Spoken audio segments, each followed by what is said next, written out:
Price the Lord. രണ്ടാം ദിവസവും അവസാന സെഷനിലേക്ക് ദൈവം നമ്മെ കൂട്ടിക്കൊണ്ട് വന്നിരിക്കുന്നു. ദൈവവചന ധ്യാനത്തിനായി നമ്മെ തന്നെ സമർപ്പിക്കാം. പ്രാർത്ഥനയോടെ നമുക്ക് ദൈവസന്നിധിയിലായിരിക്കാം. ഇന്ന് പകൽക്കാലം നിശ്ചയമായി കുടുംബജീവിതത്തോടുള്ള ബന്ധത്തിൽ ദൈവത്തിൻ്റെ പരിശുദ്ധാത്മാവ് ശക്തമായി നമ്മോട് ഇടപെട്ടു എന്നുള്ളതിൽ യാതൊരു സംശയമില്ല. ഭാര്യ ഭർത്താവ് ബന്ധം ഒന്നുകൂടൊന്ന് ശോധന ചെയ്യുവാനും വേണ്ട ക്രമീകരണങ്ങൾ ചെയ്യുവാനും ദൈവം തുടർന്ന് നമ്മളെ സഹായിക്കേണ്ടതിനായി പ്രാർത്ഥനയോടെ നമുക്ക് ദൈവസന്നിധിയിലായിരിക്കാം. ഇന്ന് രാത്രിയിലും ദൈവവചനം ശുശ്രൂഷിക്കുന്നത് പാസ്റ്റർ അനീഷ് കൊല്ലമാണ്. കഴിഞ്ഞ രാത്രിയിൽ സ്വന്തം സഭയിൽ ഹോൾ നൈറ്റ് പ്രെയർ കഴിഞ്ഞിട്ടാണ് ഇന്ന് പകൽക്കാലം വളരെ നേരത്തെ തന്നെ നമ്മുടെ മധ്യേ എത്തിച്ചേർന്നു. ആ ദൈവദാസൻ്റെ ആ തീഷ്ണതയെ ഓർത്ത് ഞാൻ ദൈവത്തെ സ്തുതിക്കുന്നു, സ്തോത്രം ചെയ്യുന്നു. ദൈവത്തിൻ്റെ പരിശുദ്ധാത്മാവിൻ്റെ നിറവിൽ ദൈവകൃപയിൽ പൊതിഞ്ഞ് ഇന്ന് രാത്രിയിലും ദൈവവചനം നമ്മോട് ഐശ്വര്യമായി ശുശ്രൂഷിപ്പാൻ തക്കവണ്ണം ദൈവദാസനെ ദൈവം സഹായിക്കണം. പ്രാർത്ഥനയോട് നമുക്ക് ദൈവസന്നിധിയിൽ ആയിരിക്കാം. ഇന്ത്യൻ പെന്തക്കോസ്റ്റൽ ദൈവസഭയോട് ചേർന്ന് ശുശ്രൂഷിക്കുന്ന ദൈവദാസനെ ഓർത്ത് ഞാൻ വീണ്ടും ദൈവത്തെ സ്തുതിക്കുന്നു.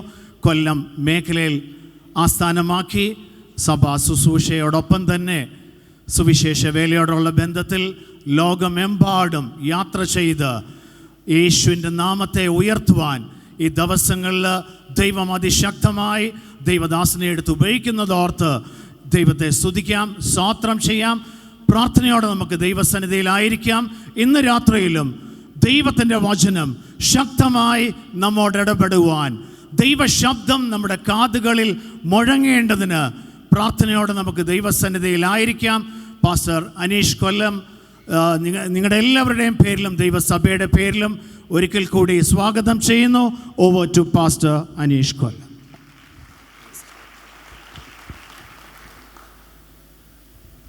Price Lord. കർത്താവിൻ്റെ ധന്യനാമം വാഴ്ത്തപ്പെടട്ടെ. ഈ രാത്രിയിലത്തെ ശുശ്രൂഷയുടെ അധ്യക്ഷൻ, വേദിയിലായിരിക്കുന്ന കർത്താവിൻ്റെ ദാസന്മാർ, എല്ലാ ദൈവമക്കൾ, ഈ ദൈവസഭയുടെ ശ്രേഷ്ഠാധ്യക്ഷൻ, ഭാവങ്ങൾ, എല്ലാ പ്രിയപ്പെട്ടവർക്കും കർത്താവായ യേശു ക്രിസ്തുവിലുള്ള വന്ദനം അറിയിക്കുന്നു. കഴിഞ്ഞ പകലും ഈ സന്ധ്യയിലും നിങ്ങളോടൊപ്പമായിരിക്കാൻ സർവകൃപാലുവായ ദൈവം എനിക്ക് നൽകിയ അവസരത്തിന് സ്തോത്രം ചെയ്യുന്നു. സർവശക്തനായ ദൈവത്തിൻ്റെ നാമത്തിൽ നിങ്ങൾക്ക് എൻ്റെ നന്ദി തരണം അറിയിക്കുന്നു. ദൈവമായി കർത്താവ് അനുഗ്രഹിക്കട്ടെ. അനുഗ്രഹിക്കപ്പെട്ട തീമാണ് നമുക്ക് ലഭ്യമായിരിക്കുന്നത്. പൊരുതുക, നമ്മുടെ കുടുംബങ്ങൾക്ക് വേണ്ടി പൊരുതുക. കഴിഞ്ഞ പകലിൽ കുടുംബം എന്താണെന്ന് ലളിതമായ ചില ആശയങ്ങൾ, കുടുംബത്തിൽ വിവേകം എന്നതിന് വലിയ പ്രാധാന്യമുണ്ട് എന്ന് ഞാൻ പറഞ്ഞു. നമ്മൾ പൊരുതണം എന്ന് പറയുമ്പോൾ ഒരു പുതിയ നിയമവിശ്വാസി പൊരുതുക എന്ന വാക്ക് കേൾക്കുമ്പോൾ ആദ്യം സാത്താനെയാണ് ഓർമ്മ വരിക. എന്നാൽ അതിനു മുൻപ് 4 കാര്യങ്ങൾ ജയിച്ചിട്ട് മാത്രമേ സാത്താനോട് കയറി പൊരുതാവൂ. ഇല്ലെങ്കിൽ നാടൻ ഭാഷയിൽ പറഞ്ഞാൽ വാഷിംഗ് മെഷീനിൽ വീണ അവസ്ഥയാവും. മനസ്സിലായില്ലേ? അത്രേ ഉള്ളൂ. സാധാരണ എല്ലാവരുടെയും ചിന്ത സാത്താൻ എന്നൊക്കെ പറയുമ്പോൾ സാത്താൻ നിസ്സാരമായിട്ട് കരുതും. പക്ഷേ പ്രതിപക്ഷ ബഹുമാനം ഉണ്ടാകണം. നസ്രായനെ വരെ പരീക്ഷിച്ചവനാണ് സാത്താൻ. അപ്പോസ്തലന്മാരോട് വരെ സ്വാധീന ശക്തി കൊണ്ട് പൊരുതിയവനാണ്.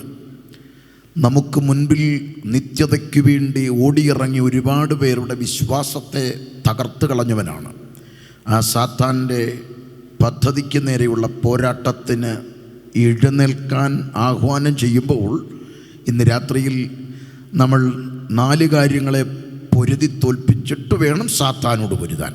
ഞാൻ 2 ഞാൻ പെട്ടെന്ന് പറഞ്ഞത്. 1, പാപത്തോട് പോരാടണം, പകൽ പറഞ്ഞു. 2, വിശ്വാസത്തിന് വേണ്ടി പോരാടണം. ആ പോരാട്ടം എന്ന് പറയുന്നത് മനസ്സിൽ നടക്കുന്നൊരു വലിയ പോരാട്ടമാണ്. ഈ പോരാട്ടത്തിൻ്റെ ഭാഗമാണ് മനസ്സിൽ കെട്ടി ഉയർത്തുന്ന കോട്ടകൾ, സങ്കല്പങ്ങൾ, സംശയങ്ങൾ, വിചാരങ്ങൾ. ഞാൻ ഈ വാക്ക് പറയുമ്പോൾ പലരും ഞാൻ വിവരിക്കാതെ വിട്ടുപോയ ഭാഗങ്ങളിൽപ്പെട്ട കാര്യമാണ് ആന്തരിക മുറിവുകൾ എന്ന് നാം പറയും. ആ മുറിവുകളുടെ ഭാഗമായിട്ട് വിവിധ രോഗങ്ങളാണ് നമ്മുടെ ശരീരത്തിൽ പ്രതിഫലിക്കുക. കുടുംബങ്ങളിലുള്ള കാര്യമാണ്. ഒരു സഹോദരി പ്രാർത്ഥിക്കാൻ വന്നു. പ്രാർത്ഥിക്കാൻ വന്ന പ്രാർത്ഥനാ വിഷയം പറഞ്ഞു. ആ സിസ്റ്റർ പറഞ്ഞു, പാസ്റ്റർ എനിക്ക് പിശാചാണെന്നാണ്, പ്രാർത്ഥിച്ചിട്ട് പിശാചില്ല. കാര്യം പുള്ളിക്കാരി പറയും, എനിക്ക് വീട്ടിൽ ചെന്ന് കയറുമ്പോൾ എനിക്ക് ദേഹം മുഴുവൻ ചൊറിഞ്ഞു തടിക്കുന്നു. അപ്പോൾ ഇത് പിശാചാണെന്നാണ് എല്ലാവരും പറഞ്ഞത്. അപ്പോൾ അതുകൊണ്ടാണ് പാസ്റ്റർ അടുക്കൽ വന്നത്. കാര്യം എൻ്റെ ഭാര്യയുടെ ഒരു സാക്ഷ്യം യൂട്യൂബിലുണ്ട്. അപ്പോൾ അത് കേട്ടുകൊണ്ട് വന്നതാണ്. ഈ പിശാചിനെ ഭർത്താവ് ഇറക്കുമെന്ന് എൻ്റെ ഭാര്യ ടെസ്റ്റിമണി പറഞ്ഞു ആസാദി ചാനലിൽ. അങ്ങനെ വന്നതാണ്. അപ്പോൾ ദൈവത്തിൻ്റെ ആത്മാവ് പിശാചില്ല. അവർ പറഞ്ഞു എനിക്ക് ചൊറിഞ്ഞു തടിക്കുന്നു. വീട്ടിൽ ചെല്ലുമ്പോൾ പ്രാർത്ഥിച്ചു, എനിക്ക് പിശാചൊന്നും ഉള്ളതായിട്ട് തോന്നിയില്ല. പ്രാർത്ഥിച്ചപ്പോൾ ദൈവത്തിൻ്റെ ആത്മാവ് നൽകിയത് വീട്ടിൽ ആ സിസ്റ്റർക്ക് ചൊറിഞ്ഞു തടിക്കുന്നത് ബെഡ്റൂമിൽ മാത്രമാണ്. ഹോളിലില്ല, സിറ്റൗട്ടിലില്ല, അടുക്കളയിലില്ല. ബെഡ്റൂമിൽ കാലെടുത്ത് കുത്തുമ്പോൾ ചൊറിഞ്ഞു തടിക്കും.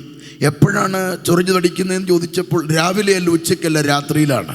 അപ്പോൾ രാത്രിയിൽ എപ്പോഴൊക്കെയാണ് വിശദമായിട്ട് ഇറങ്ങിയപ്പോഴാണ് അച്ചായൻ വീട്ടിലുള്ളതിൻ്റെ അന്ന് രാത്രി വീട്ടിൽ അച്ചായൻ ഉള്ളപ്പോൾ ബെഡ്റൂമിൽ ചെന്ന് കയറുമ്പോഴേക്കും ചൊറിഞ്ഞു തടിക്കും. ഓർക്കണം, ചില ആന്തരിക മുറിവുകൾ മനസ്സിൻ്റെ അകത്ത് സൃഷ്ടിച്ചെടുത്തത് രോഗമായി പുറത്തേക്ക് വരുന്നു. ഒരുപാട് പേരങ്ങനെ ഇവിടെ ഇരിപ്പുണ്ടെന്ന് എനിക്കറിയാം. ചൊറിച്ചിലുള്ളവർ, പുകച്ചിലുള്ളവർ, തലകറക്കമുള്ളവർ, മൈഗ്രെയിൻ എന്ന് പറയുന്നവർ, വല്ലാത്ത തളർച്ച അനുഭവിക്കുന്നവർ. ഓർക്കണം, ഇന്ന് രാത്രി സന്ദേശത്തിൻ്റെ മുൻപിൽ ഒന്ന് ഉടയപ്പെടാൻ കഴിഞ്ഞാൽ ആ ചങ്ങല പൊട്ടി നിങ്ങൾ പുറത്തു വരും. കാരണം ഇതിൻ്റെ മറവിൽ ചലിക്കുന്ന ഒരു അന്ധകാര മണ്ഡലമുണ്ട് എന്ന് മനസ്സിലാക്കണം. കാരണം കുടുംബത്തിൻ്റെ താളപ്പടയെ ശിഥിലീകരിക്കുന്ന പൈശാചിക പദ്ധതിയുടെ ഭാഗമാണ് എന്നോ പറഞ്ഞ ചില വാക്കുകൾ, എന്നോ ഇടപെട്ട ചില ഇടപാടുകൾ, എന്നോ സംസാരിച്ചതിൽ സംഭവിച്ചൊരു താളപ്പിഴ. അത് മനസ്സിൻ്റെ അകത്ത് മുറിവായി കിടക്കുമ്പോൾ അതിൻ്റെ മീതെ മറ്റൊന്ന് കെട്ടിപ്പൊക്കി വലിയ വ്രണങ്ങളായിട്ട് ഒരിക്കലും അടുക്കാൻ കഴിയാത്ത വിള്ളലുകൾ കുടുംബജീവിതങ്ങളുടെ അകത്ത് സാത്താൻ സൃഷ്ടിച്ചെടുക്കുമ്പോൾ പൊരുതുക എന്ന ആഹ്വാനം കേട്ട് ഉണരുന്നവർ ഇന്ന് രാത്രി നിങ്ങളുടെ മനസ്സിനെ ഒന്ന് ക്ലിയർ ചെയ്യണം. അകത്തളത്തിൽ എന്തെങ്കിലും ഒരു പുകച്ചിലുണ്ടെങ്കിൽ മടിക്കേണ്ട. പ്രിയപ്പെട്ടവരായി ഇവിടെ ഉള്ളത് ഭർത്താവല്ലേ, ചെന്ന് ഒരു ക്ഷമ പറഞ്ഞാൽ അവിടെ തീരും. ഭാര്യയല്ലേ, ഭാര്യയുടെ മുമ്പ് ഒരു ക്ഷമ പറഞ്ഞാൽ തീരും. എൻ്റെ ഭാര്യയെ ഞാൻ സ്നേഹിക്കുന്നതിൻ്റെ കാരണം, ഞങ്ങളുടെ വിവാഹം കഴിഞ്ഞ് 19 വർഷമായി. അന്നത്തെ പോലെ തന്നെ ഇന്നും ഞങ്ങളുടെ വീട്ടിൽ എന്നും ഞാനില്ലാത്ത ദിവസം വീട്ടിൽ എൻ്റെ മക്കൾക്ക് ഇരട്ടകൾ ആൺകുട്ടികളാണ്. അവർക്ക് വല്ലാത്ത ആബ്സൻസ് ഫീൽ ചെയ്യും, അവർക്ക് വല്ലാത്ത വിഷമം. ഇപ്പോഴും എന്നെ വീഡിയോ കോൾ ചെയ്ത് 10 ഉമ്മ തന്നിട്ടാണ് നിർത്തിയത്. എന്നേക്കാൾ പൊക്കമുണ്ട്, മീശയും താടിയുണ്ട്. സാധാരണ യൗവനക്കാരായ മക്കളുള്ള അപ്പന്മാരെന്ന് പറഞ്ഞാൽ ജനറേഷൻ ഗ്യാപ്പ് എന്നാണ് ഇപ്പോഴത്തെ പിള്ളേർ പറയുന്നത്. Generation gap. വൃദ്ധനായിട്ട് നമ്മളെ മാറ്റി ഒരു കസേരയിലിരുത്തും. പിന്നെ ആ ചർച്ചകളൊക്കെ അടുക്കളകളിലാണ് നടക്കുന്നത്. അടുക്കളകളിലാണ് ചർച്ച. അടുക്കളയിൽ ചെന്നിരുന്നിട്ട് മമ്മി ഇങ്ങനെ ഡാഡി വരുന്നു തീർന്നു. അങ്ങോട്ട് ഡാഡിക്ക് എൻട്രൻസില്ലെന്നേ, വെറുതെ അതിൽ നടക്കുക. എൻ്റെ ജീവിതത്തിൽ ഞാൻ പഠിച്ച പാഠം പ്രസംഗം കൊണ്ട് നിർത്തുകയല്ല, ജീവിതത്തിൽ അപ്ലൈ ചെയ്തത്. ഞാനില്ലാത്ത ദിവസം അവർക്ക് വല്ലാത്തൊരു വേദനയാകണം.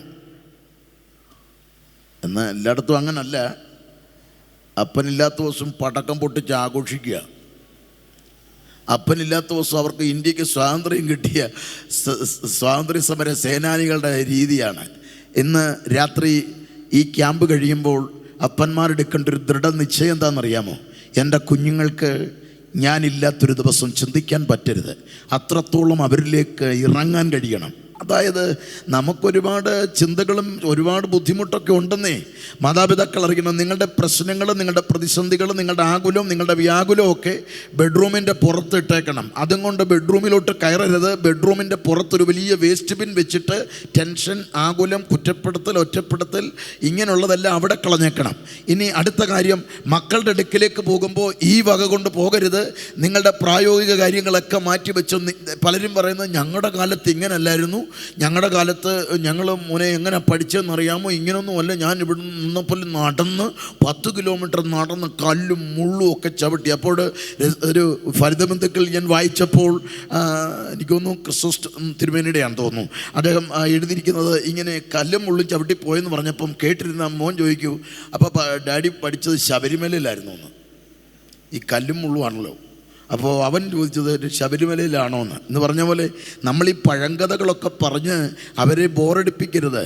നമ്മൾ കണ്ട കാലമല്ല, അതുകൊണ്ട് അവരോടൊപ്പം നമ്മൾ സഞ്ചരിക്കണം, അവരോടൊപ്പം സഞ്ചരിക്കാൻ കഴിയണം, അവരുടെ വേദനകളിൽ പങ്കുകൊള്ളണം, അവരോടൊപ്പം നടക്കണം, അവരുടെ കൂടെ സഞ്ചരിക്കണം. ഇതിൻ്റെ ബുദ്ധിമുട്ട് എപ്പോഴാണെന്നറിയാമോ? വാർദ്ധക്യത്തിലേക്ക് എത്തിയ മാതാപിതാക്കൾ ഇവിടെയുണ്ട്, അവരോട് ചോദിക്കണം. യൗവനക്കാരായിട്ടുള്ളവരോടാണ് ഞാൻ ഈ സംസാരിക്കുന്നത് കേട്ടോ, തലനരച്ച പ്രായം ചെന്നവരോടല്ല. അവർക്ക് ഞാൻ പറയുന്നത് അവർക്ക് മനസ്സിലാകും. കാരണം അവർക്കിതെന്തെങ്കിലും ചെയ്ത് നടത്താൻ കഴിഞ്ഞിരുന്നെങ്കിൽ എന്ന് ആശിക്കുന്നു ഇപ്പോൾ. പക്ഷെ കാലം കഴിഞ്ഞുപോയി. യൗവനക്കാർ ഓർക്കേണ്ട കാര്യമാണ്, നമുക്ക് നമ്മുടെ മക്കളുമായിട്ടുള്ള അവരുടെ ബാല്യവും അവരുടെ കൗമാരവും ഒക്കെ നമുക്ക് നഷ്ടപ്പെടുന്ന എപ്പോഴാണെന്നറിയാമോ? നമ്മുടെ അത്രയും പ്രായമായി വിവാഹം കഴിച്ച് അവർ കുടുംബജീവിതത്തിൽ ചേക്കേറുമ്പോഴാണ് ഏകാന്തതയുടെ മേഖലകൾ നമ്മൾ അറിയുന്നത്. അപ്പോൾ നാം അവരുടെ ശബ്ദമൊന്ന് കേൾക്കാൻ കൊതിക്കും, ഒന്ന് അരികെ തിരിക്കാൻ കൊതിക്കും, ഒന്ന് ചുംബനം തന്നിരുന്നെങ്കിലും നാശിക്കും, ഒന്ന് പക്ഷെ അതിനൊന്നും പറ്റില്ല. അവർ നമ്മെക്കാൾ എത്രയോ കാതങ്ങൾ ദൂരെയാണ്. അതുകൊണ്ട് അങ്ങനെ വലിയ നഷ്ടങ്ങൾ വരാതിരിക്കാൻ ഇന്ന് നമ്മൾ അവരിലേക്ക് സ്വാധീനം ചെലുത്തണം. അങ്ങനെ മാതാപിതാക്കൾ മക്കളിൽ സ്വാധീനം ചെലുത്തുന്നവരാണെങ്കിൽ അവർ ലോകത്തിലേക്ക് ഇറങ്ങില്ല, ലോകപ്രകാരം പോകില്ല. മനസ്സിലാകുന്നുണ്ടോ? ഞാൻ എൻ്റെ മക്കൾ ക്രിക്കറ്റ് കളിച്ചാൽ ഞാൻ കൂടെ കളിക്കും. ആദ്യം ബോൾ ചെയ്യുന്ന ഞാനായിരിക്കും. അവരിനെയും കമ്പ്യൂട്ടർ ഓൺ ചെയ്താൽ നടുക്ക് ഞാൻ കാണും. എല്ലാത്തിനും മുമ്പിൽ. അതുകൊണ്ട് ഞാനില്ലാത്തൊരു കളികൾ അവർക്കില്ല. സ്തോത്രം. ഇന്ന് മാതാപിതാക്കൾ എല്ലാം എടുക്കേണ്ട തീരുമാനമാണ്. മാതാപിതാക്കൾ നമ്മൾ പൊരുതാൻ തയ്യാറാകേണ്ടവരാണ്. കാരണം തലമുറകളെ കാർന്നു പിടിക്കുന്ന സാത്താന്യ പദ്ധതികളുടെ നടുവിൽ മാതാപിതാക്കളാണ് ഉത്തരവാദിത്വം ഏറ്റെടുക്കേണ്ടത്. അപ്പോൾ അതുകൊണ്ട് ഇന്ന് രാത്രിയിൽ നമ്മുടെ മനസ്സിനേറ്റ മുറിവുകൾ ഉണങ്ങി വേണം നമ്മൾ വിടുവിക്കപ്പെടാൻ. ഞാൻ 3, 4 എന്ന ഭാഗങ്ങൾ വേഗത്തിൽ ഞാൻ പറഞ്ഞ് പോയിട്ട് ഇതിനൊരു പോരാട്ടം എന്ന് പൊരുതണമെന്നൊക്കെ പറഞ്ഞല്ലോ. എങ്ങനെ പൊരുതണമെന്നൂടെ പറഞ്ഞ് ഞാൻ എൻ്റെ സന്ദേശം അവസാനിപ്പിക്കാം.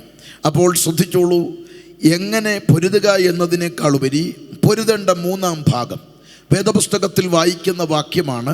ഒന്ന് ശ്രദ്ധിച്ചാൽ മനസ്സിലാകാൻ കഴിയും. നമുക്കെല്ലാവർക്കും വേദപുസ്തകം തുറക്കാം. ഗലാത്യ ലേഖനം 5-ാം അധ്യായം 17-ാം വാക്യമാണ്. ജഡാഭിലാഷം ആത്മാവിനും ആത്മാഭിലാഷം ജഡത്തിനും വിരോധമായിരിക്കുന്നു. ഇതിനോടനുബന്ധമായി തന്നെ പത്രോസിൻ്റെ ലേഖനം 2:11 പത്രോസ് പറയുന്നു, നിങ്ങളുടെ ആത്മാവിനോട് പോരാടുന്ന ജഡമോഹങ്ങളെ വിട്ടകന്ന്. അപ്പോൾ ഇവിടെ ഒരു പോരാട്ടം നടക്കുന്നുണ്ട്. ജഡമോഹങ്ങൾ പൊരുതുന്നുണ്ട്. ആരോടാണ് പൊരുതുന്നത്? നമ്മുടെ ആത്മാവിനോടാണ് പൊരുതുന്നത്. അതുകൊണ്ട് ഒരു ആത്മീയൻ്റെ ഡയറക്റ്റ് ഫൈറ്റ് സ്വന്തം ജഡ സ്വഭാവത്തോടാണ് പൊരുതേണ്ടത്. ഇന്ന് രാത്രിയിൽ മനസ്സിലാക്കണം, നമുക്കെല്ലാവർക്കും ഓരോ സ്വഭാവം പ്രാകൃതമായിട്ടിങ്ങ് വന്ന് കിട്ടിയിട്ടുണ്ട്. പക്ഷേ അതിനെല്ലാം കീഴ്പ്പെട്ടു പോകുന്നവരാണ് നാം ഓരോരുത്തരും. എന്നാൽ അതിൽ നിന്ന് വേറിട്ട് ചിന്തയോടെ വേണം ആത്മീയരായിരിക്കാൻ. കാരണം ഇതുവരെ ചെയ്തു വന്നതോ പ്രവർത്തിച്ചു വന്നതോ ശീലിച്ചു വന്നതോ അല്ല, കർത്താവിനെ അറിയുന്നതോടുകൂടി അഭ്യസനമാണ്. ചിലർ പറയുന്നത് പാസ്റ്ററെ പറ്റത്തില്ലെന്ന്, ഞങ്ങൾ ഇങ്ങനെയൊക്കെ ആയിരുന്നു.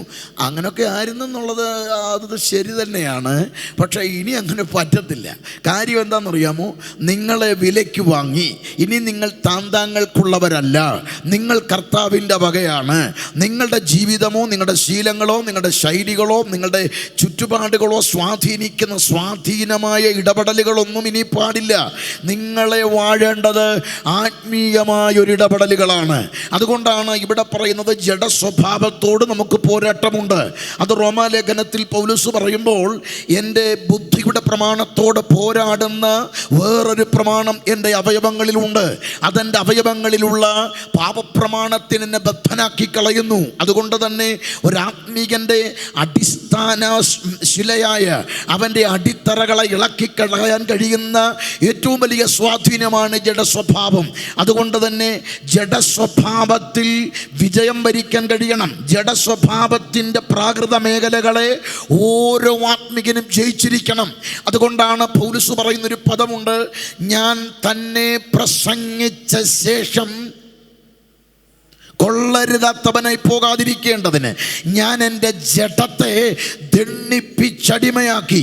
ഒരാത്മികൻ ജഡസ്വഭാവത്തോട് ബന്ധപ്പെട്ട് കാട്ടേണ്ടതായ ഏറ്റവും അടിസ്ഥാന കാര്യമാണ്, ഞാൻ എൻ്റെ ജഡത്തെ ദണ്ഡിപ്പിച്ച് അടിമയാക്കി. അപ്പോൾ ഇന്ന് രാത്രി ദണ്ഡിപ്പിച്ചടിമയാക്കണം. അവിടെ പറയുന്നു കൊള്ളരുതാത്തവനായി പോകാതിരിക്കാൻ, കൊള്ളരുതാത്തവനായി പോകാതിരിക്കാൻ.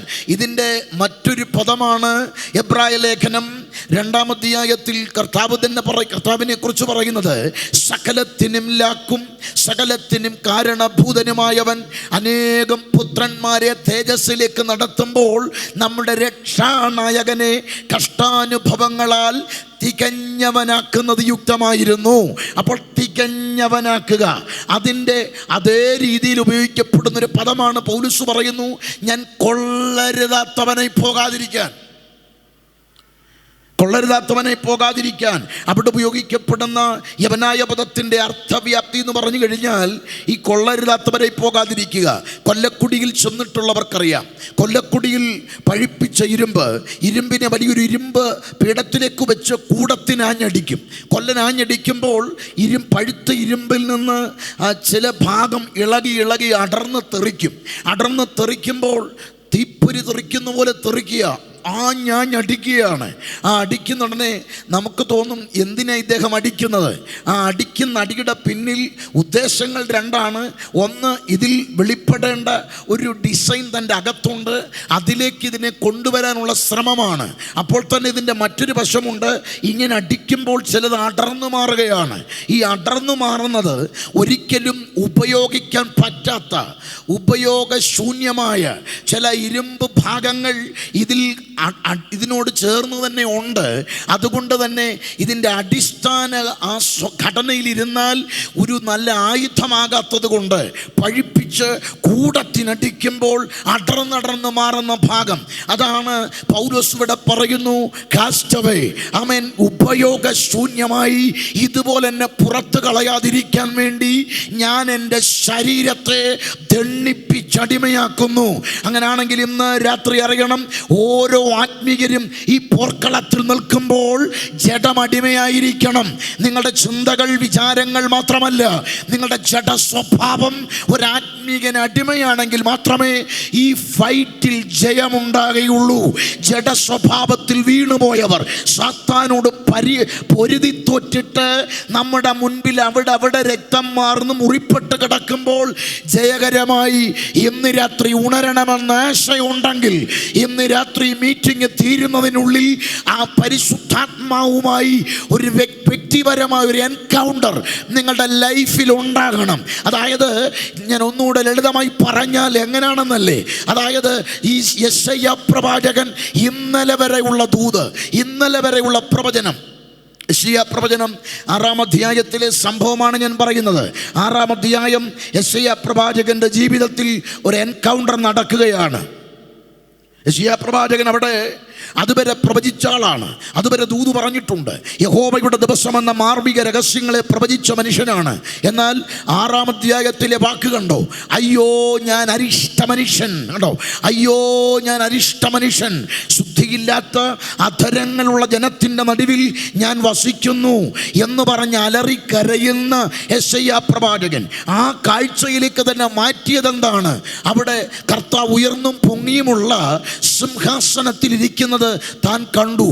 ആ എൻകൗണ്ടറാണ് തൻ്റെ മേൽ ഒരു വ്യത്യസ്ത ദൗത്യത്തിൻ്റെ ചാല് തുറന്നതെങ്കിൽ ഇന്ന് രാത്രിയിൽ എൻ്റെ പ്രിയപ്പെട്ടവരെ, ജഡസ്വഭാവത്തിൻ്റെ സ്വാധീനത്തിൻ്റെ ചങ്ങലകൾ ഇന്ന് രാത്രി പൊട്ടിയാൽ നിന്റെ ജഡത്തിൽ രോഗത്തിനിരിക്കാൻ പറ്റത്തില്ല, രോഗം വിട്ട് ശത്രുവിന് വാഴാൻ പറ്റത്തില്ല. അതിൻ്റെ അടിവേരറുത്തുകൊണ്ട് ദൈവപ്രവർത്തിയുടെ വിടുതൽ ഇന്ന് രാത്രി ഈ ഓഡിറ്റോറിയത്തിൻ്റെ അകത്ത് ചില കുടുംബങ്ങളിൽ, ചില തലമുറകളിൽ, ചില വ്യക്തികളിൽ ഇന്ന് രാത്രി ദൈവാത്മാവ് ചെയ്യാൻ പോകുകയാണ്. അതനുഭവിക്കുന്നവർ അല്പസമയം കരം തട്ടി ദൈവത്തെ സ്തുതിച്ചു തുടങ്ങിക്കേ.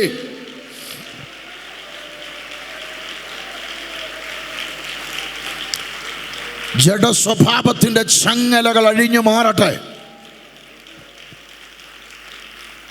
Price the Lord. കുവൈറ്റിലുള്ള ഒരു സഹോദരൻ വർഷങ്ങൾക്ക് മുൻപാണ് നടുവേദന മാറുന്നില്ല. വർഷങ്ങളായി നടുവേദനയാണ്, മാറുന്നില്ല. പ്രാർത്ഥിക്കാൻ പറഞ്ഞു, മാറുന്നില്ല. ഡോക്ടറെ കണ്ടു, മാറുന്നില്ല. എക്സ്റേ എടുത്ത് ഒരു കുഴപ്പമില്ല, നടുവേദനയാണ്. തിരുമിച്ചു നോക്കി, മാറുന്നില്ല. ഇദ്ദേഹത്തിന് ഒന്നും ചെയ്യാൻ പറ്റാത്ത അവസ്ഥ. ഈ പ്രശ്നമായിട്ട് പിശാചാണെന്നും പറഞ്ഞ് ഒരുപാട് നാൾ കൊണ്ടു നടന്നു. പ്രാർത്ഥിച്ചപ്പോൾ ദൈവാത്മാവ് പറഞ്ഞത് അവനൊരു രഹസ്യഭാവം വാഴുക. ദൈവാത്മാവ് കാണിച്ചൊരു വെളിപ്പാട്. അവൻ്റെ ലാപ്ടോപ്പിൽ ഒരു ഹിഡൻ ഫോൾഡറുണ്ട്. ആ ഫോൾഡറിൽ അവൻ സേവ് ചെയ്തിരിക്കുന്നത് മൊത്തവും അഡൾട്ടാണ്. ദൈവാത്മാവ് പറഞ്ഞു, അതാണ് നിന്നെ പിടികൂടിയിരിക്കുന്നത്, അതാണ് നിൻ്റെ മേൽ വാഴുന്നത്. ക്ഷണത്തിൽ അവനത് ഡിലീറ്റ് ചെയ്തു.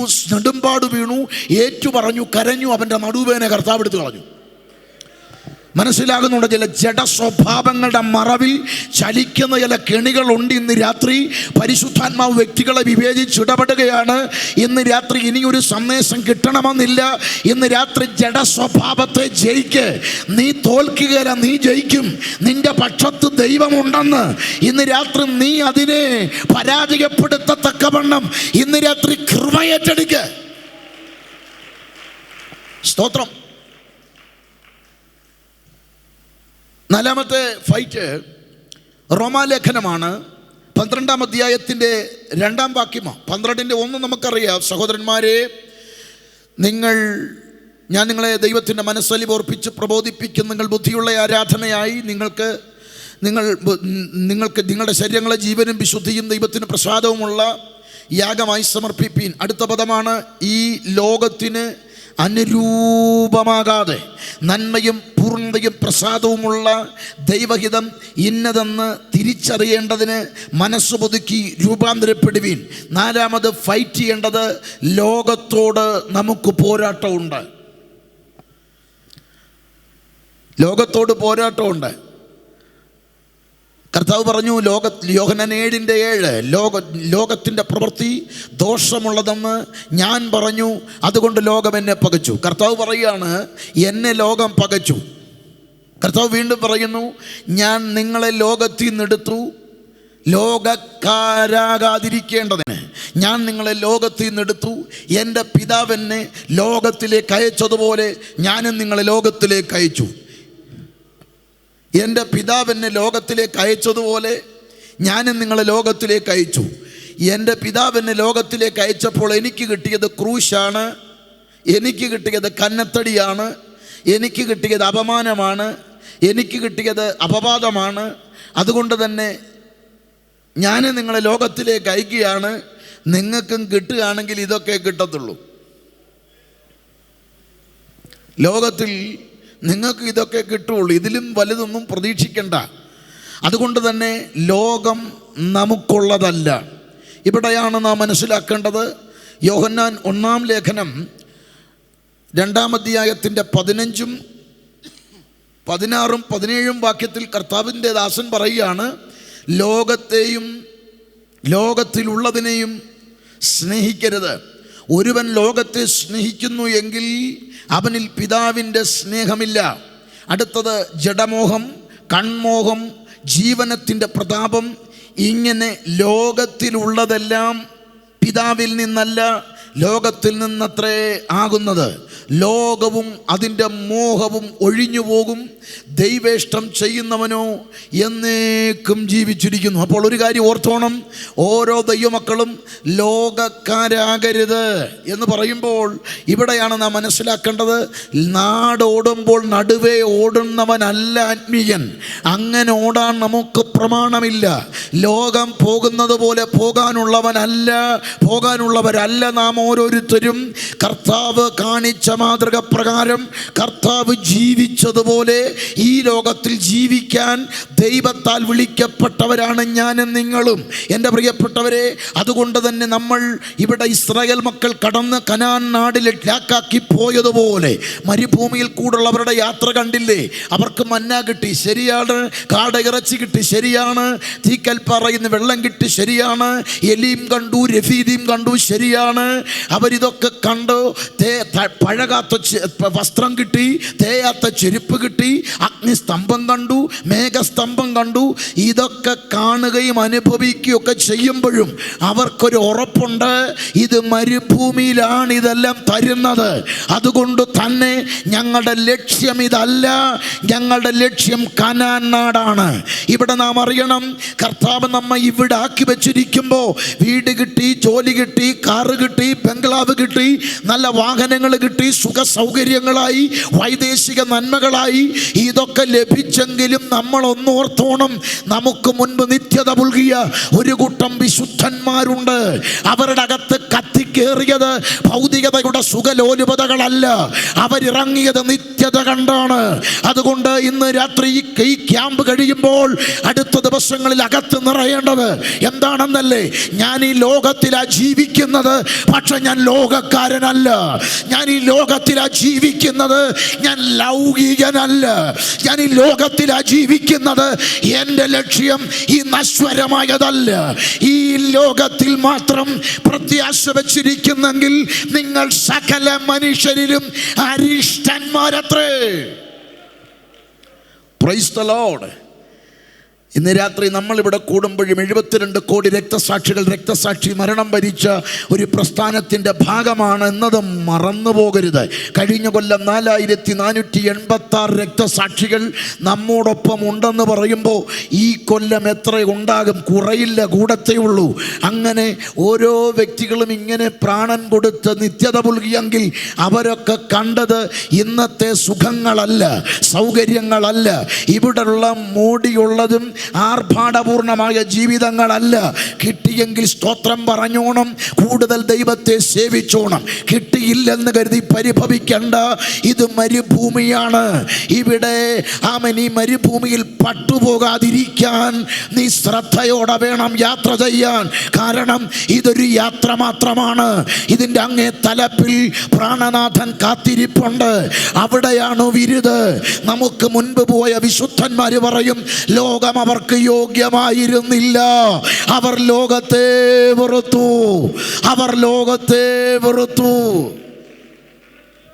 സ്തോത്രം. എൻ്റെ പ്രിയരെ, പാടി ഇറങ്ങിയ നമ്മുടെ പിതാക്കന്മാരൊക്കെ അവിടെ എത്തി. ഓർക്കണം, പിൻതലമുറകളോടുള്ള ഓർമ്മപ്പെടുത്തലാണ്. സുഖലോലുപതകളും ഭൗതിക സുഖങ്ങളും വെച്ചാണ് ലോകം നമ്മെ പ്രലോഭിപ്പിക്കുന്നത്. ജഡമോഹം, കൺമോഹം, ജീവനത്തിൻ്റെ പ്രതാപം. ഇന്ന് നമുക്ക് മുൻപിൽ ഒരുപാട് സംഭവങ്ങളുണ്ട്. പലരും ലോകം വേണ്ടെന്ന് പാടി ഇറങ്ങിയവരൊക്കെ ഇന്ന് എങ്ങനെ ഇവിടെ ജീവിക്കാം, എങ്ങനെ ഇവിടെ എന്തൊക്കെ ഒപ്പിക്കാം, പ്രോസ്പിരിറ്റി മാത്രം പറയാൻ വേണ്ടി ഒരു കൂട്ടം ഇന്ന് നമ്മുടെ നടുവിൽ എഴുന്നേൽക്കുന്നുണ്ട്. അതൊക്കെ കാണുകയും കേൾക്കുകയും ചെയ്യുമ്പോൾ ഉള്ളിൽ വല്ലാത്ത ആന്തലുണ്ട്. കാരണം എന്താണെന്നറിയാമോ? സാത്താൻ്റെ ഏറ്റവും വലിയ തന്ത്രം എന്താണെന്നറിയാമോ? അയ്യോ, മറ്റൊന്നിലും വീഴാത്ത കൊണ്ട് ലോകത്തിൻ്റെ ജഡമോഹം, കൺമോഹം, ജീവനത്തിൻ്റെ പ്രതാപം. നസറായൻ്റെ അരികിൽ ചെന്ന് സാത്താൻ വെച്ച് ഓഫർ നിങ്ങൾ ശ്രദ്ധിച്ചോ? ഈ കല്ലിനോട് അപ്പമാകാൻ പറ. കർത്താവിൻ്റെ ശരീരത്തിൻ്റെ അവസ്ഥ അറിഞ്ഞിട്ടാണ് പറയുന്നത്. ഇന്നത്തെ ഞങ്ങളൊക്കെ ആണെങ്കിൽ അപ്പോഴേ അവിടെ മൊത്തവും അപ്പമാക്കിയനെ. അത്രയ്ക്ക് പരവേശം കയറി നിൽക്കുക. കർത്താവിൻ്റെ ആവശ്യം അറിഞ്ഞിട്ടാണ് അവിടെ വരുന്നത്. ആവശ്യം അറിഞ്ഞിട്ട് അപ്ലൈ ചെയ്യുമ്പോൾ കർത്താവ് അവിടെ ഉപയോഗിച്ച ഇടപെടലുകൾ കണ്ടോ. രണ്ടാമത്തേതും ആവശ്യം തന്നെയാണ് ഉന്നയിക്കുന്നത്. ആത്മീയതയിൽ കയറി പിടിച്ചിട്ട് പറഞ്ഞ് താഴോട്ടൊന്ന് ചാടിയാൽ മതി, ദൂതന്മാർ കൈവഴി വഹിക്കും. കാര്യം നാട്ടുകാരെല്ലാം അറിയും. പിന്നെ ചാടിയിട്ട് ഒന്നും സംഭവിച്ചില്ലെന്ന്. നമ്മളാണെങ്കിൽ കറക്റ്റാണല്ലോ. പിന്നെ ഞാൻ ചാടി ഈ കൊക്കയും താഴോട്ട് ചാടിയോ ഒന്നും പറ്റത്തില്ല, പിന്നെ അനീഷ് കൊല്ലം ഭയങ്കര സംഭവമാണെന്ന് പബ്ലിസിറ്റി ആവത്തില്ലേ, ചാടും. അസ്ഥി പോലും കിട്ടുകയില്ലെന്നുള്ളത് സത്യമാണ്. പക്ഷെ ട്രാപ്പ് ഇവിടെയാണ്, ജീവനത്തിൻ്റെ പ്രതാപം. മൂന്നാമത്തെ കാര്യം പറയാണ്, ഇതെല്ലാം കണ്ടോ, ഒന്ന് വണങ്ങിയാൽ ഇപ്പം തന്നെ അക്കൗണ്ടിലേക്ക് ഇതങ്ങ് ട്രാൻസ്ഫർ ചെയ്യും. ഇത് മൊത്തമേ നമ്മളാണെങ്കിൽ ചോദിക്കുക, എങ്ങനെ ഞാൻ വണങ്ങണം? നിന്ന് വണങ്ങണോ, ഇരുന്ന് വണങ്ങണോ? കാര്യം ഇതെല്ലാം ഞങ്ങളുടെ സ്വപ്നം. ഞങ്ങളുടെ പ്രാർത്ഥനാ വിഷയം മൊത്തം ഈ കാണുന്നതാണ്. കർത്താവ് പറഞ്ഞു, സാത്താനെ എന്നെ വിട്ടു പോ, സാത്താനെ എന്നെ വിട്ടു പോ. ഇന്ന് രാത്രിയിൽ നമുക്കും അങ്ങനെ ഒന്ന് പ്രതികരിക്കാൻ പറ്റണ്ടേ? ഈ നമുക്ക് മുൻപ് വിശുദ്ധന്മാരങ്ങ് എത്തിയത് ഇവിടെ വല്ലതും കണ്ടിട്ടാണോ പ്രിയരെ? ഇവിടെ വല്ലതും പ്രാപിക്കാൻ വേണ്ടിയാണോ അവരൊക്കെ ഇറങ്ങിയത്? വീട് വിട്ട്, പള്ളി വിട്ട്, പട്ടക്കാരെ വിട്ട്, പാതിരിമാരെ വിട്ട്, പാരമ്പര്യം വിട്ട്, കുടുംബം വിട്ട്, കുടുംബമഹിമ വിട്ട് ഇറങ്ങിയപ്പോൾ അന്ന് അവരോടൊക്കെ ചോദിച്ച ചോദ്യം വെറുതെ കൈയടിക്കാൻ പോയി. പെന്തക്കോസ്തി ചേർന്നു, കപ്പയും മത്തി തിന്നാൻ ഇറങ്ങിയെന്ന് എന്തോരം നിന്ന കേട്ടതാ. പക്ഷെ അവരൊന്നും പിന്മാറിയില്ല. അതോടുകൂടി ദൈവം ഈ പെന്തക്കോസ്തുകാരനെ അനുഗ്രഹിച്ച് കപ്പയും മത്തിയും കൂടെ അനുഗ്രഹിച്ചു. അതുവരെ ഇതാർക്കും പാവപ്പെട്ടവൻ്റെ ഭക്ഷണമായിട്ട് മാത്രം മുദ്ര കുത്തി കിടന്നതാണ്. ഇപ്പം നമ്മൾ 7 സ്റ്റാർ ഹോട്ടലിൽ ചെന്ന് കയറുമ്പോഴും മെനുവിൽ കപ്പയുണ്ട്, പൊള്ളിച്ച മത്തിയുമുണ്ട്. ഒന്ന് ഓർത്ത് നോക്ക്. വെറുതെ പേരിൻ്റെ അറ്റത്ത് കയറി നിന്ന കേട്ട് നോക്കിയത്, അതിനെയും കൂടെയും കയറ്റി വിട്ട് ഈ പാക്കറ്റിനകത്ത്. ഒന്ന് ഓർത്തേ, എത്ര നല്ല ദൈവത്തെയാണ് സേവിക്കുന്നത്. അങ്ങനെ നിന്ന കേട്ടിട്ടും തെല്ലും പതറാട് ഓടി ഇറങ്ങിയതാണ്. അന്ന് അവരൊക്കെ പ്രാപിച്ച വെളിപ്പാട് എത്ര വലുതാ പ്രിയരെ. ആ അന്നമ്മയമ്മച്ചി കുമ്പനാടിൻ്റെ മണ്ണിൽ നിന്ന് ഇറങ്ങി അമ്മച്ചി കർത്താവിൻ്റെ വേലയ്ക്ക് ഇറങ്ങി പട്ടിണിയോടെ കർത്തൃവേല ചെയ്യുക, അധ്യാപക വൃത്തി വിട്ടിട്ട് ഇറങ്ങിയതാ. പലരും പറഞ്ഞു, പിന്നെ അന്നമ്മ വെറുതെ ഇറങ്ങി കഷ്ടപ്പെട്ടത് ഇന്ന് മുഴുവനും ഗതികേടാകും. അങ്ങനെ ഇരുന്ന് വീട്ടിൽ നിന്നൊരു കത്ത് വന്നു, അന്നമ്മേ നീ തിരിച്ച് വീട്ടിലോട്ട് വന്നിട്ട് ഈ സ്വത്തൊക്കെ വാങ്ങി നീ പിന്നെ പ്രേക്ഷിത വേല അങ്ങ് ചെയ്യേ. തിരിച്ച് കത്തെഴുതി, അമ്മച്ചി ഞാൻ ഈ വീട് കുടുംബസ്വത്ത് കണ്ടിട്ട് ഇറങ്ങിയതല്ല. ഇന്നാണെങ്കിൽ നമ്മൾ പറയും ദൈവം എത്ര വിശ്വസ്തനാണെന്നറിയാമോ. ഞാൻ ഇറങ്ങി തിരിച്ചപ്പോഴത്തേന് എൻ്റെ വീട്ടിൽ അമ്മച്ചിയോട് ദൈവം സംസാരിക്കാനിടയായി. എൻ്റെ വീട്ടുകാരോടെല്ലാം ദൈവം സംസാരിച്ചു. ദൈവം എനിക്ക് നഷ്ടപ്പെട്ടതെല്ലാം മടക്കി തന്നു. 2 കൈ ഉയർത്തി സ്തുതിക്കാം. അപ്പോഴത്തേനും എല്ലാവരും കൂടെ സ്തുതിക്കും. വേണ്ട, എല്ലാവരും കൂടെ സ്തുതിക്കും. അയ്യോ അമ്മച്ചിയുടെ ദൈവം എൻ്റെ ദൈവം. പിന്നെ അവിടുന്ന് 2 പാട്ട്, വേറെ പാട്ടാ. നമ്മൾ പാടുന്ന അമ്മച്ചി എഴുതി കൊടുത്തത് ഭൗതികം കിട്ടുമെന്നും പറഞ്ഞുള്ള പാട്ടല്ല. ആ തിരിച്ച് കത്തെഴുതി, അമ്മച്ചിയെ ഞാൻ ഇറങ്ങിയത് വീടും വസ്തുവും കണ്ടിട്ടൊന്നും അല്ല കേട്ടോ, അത് കഴിഞ്ഞ് എഴുതിയതല്ലേ. സ്ഥാനങ്ങൾ മാനങ്ങൾ നശ്വരമാണ്, മേലുള്ള യെരൂശലേം നിത്യഗ്രഹം. യാത്ര ചെയ്യും ഞാൻ ക്രൂശെ നോക്കി. എത്ര തീവ്രമായ വരികളാ ആ അമ്മച്ചിക്ക് പറയാനുള്ളത്. പട്ടിണി ആണെങ്കിൽ ഞാൻ ഇറങ്ങിയത് ഇവിടുത്തെ വീടും വസ്തുവും കണ്ടിട്ടല്ല, നിത്യത എന്ന ആത്യന്തിക ലക്ഷ്യമായി എൻ്റെ അകത്ത് കത്തുന്നത്. ഇന്ന് രാത്രി ആ വെളിപ്പാടിലേക്കാണ് നമ്മൾ എത്തേണ്ടത്, ആ ലക്ഷ്യത്തിലേക്കാണ് നമ്മൾ എത്തേണ്ടത്. ആ വെളിപ്പാട് അകത്ത് കയറുന്ന ആത്മീയൻ ലോകത്തിൻ്റെ പ്രലോഭനത്തിൽ വീണുപോകത്തില്ല.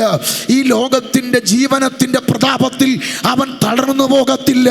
ഇന്ന് രാത്രിയിൽ ആ നിത്യതയുടെ ഘനമേറിയ വെളിപ്പാട് ഓരോ ആത്മീയൻ്റെ അകത്തും ആവേശമായി മാറണം. സ്തോത്രം.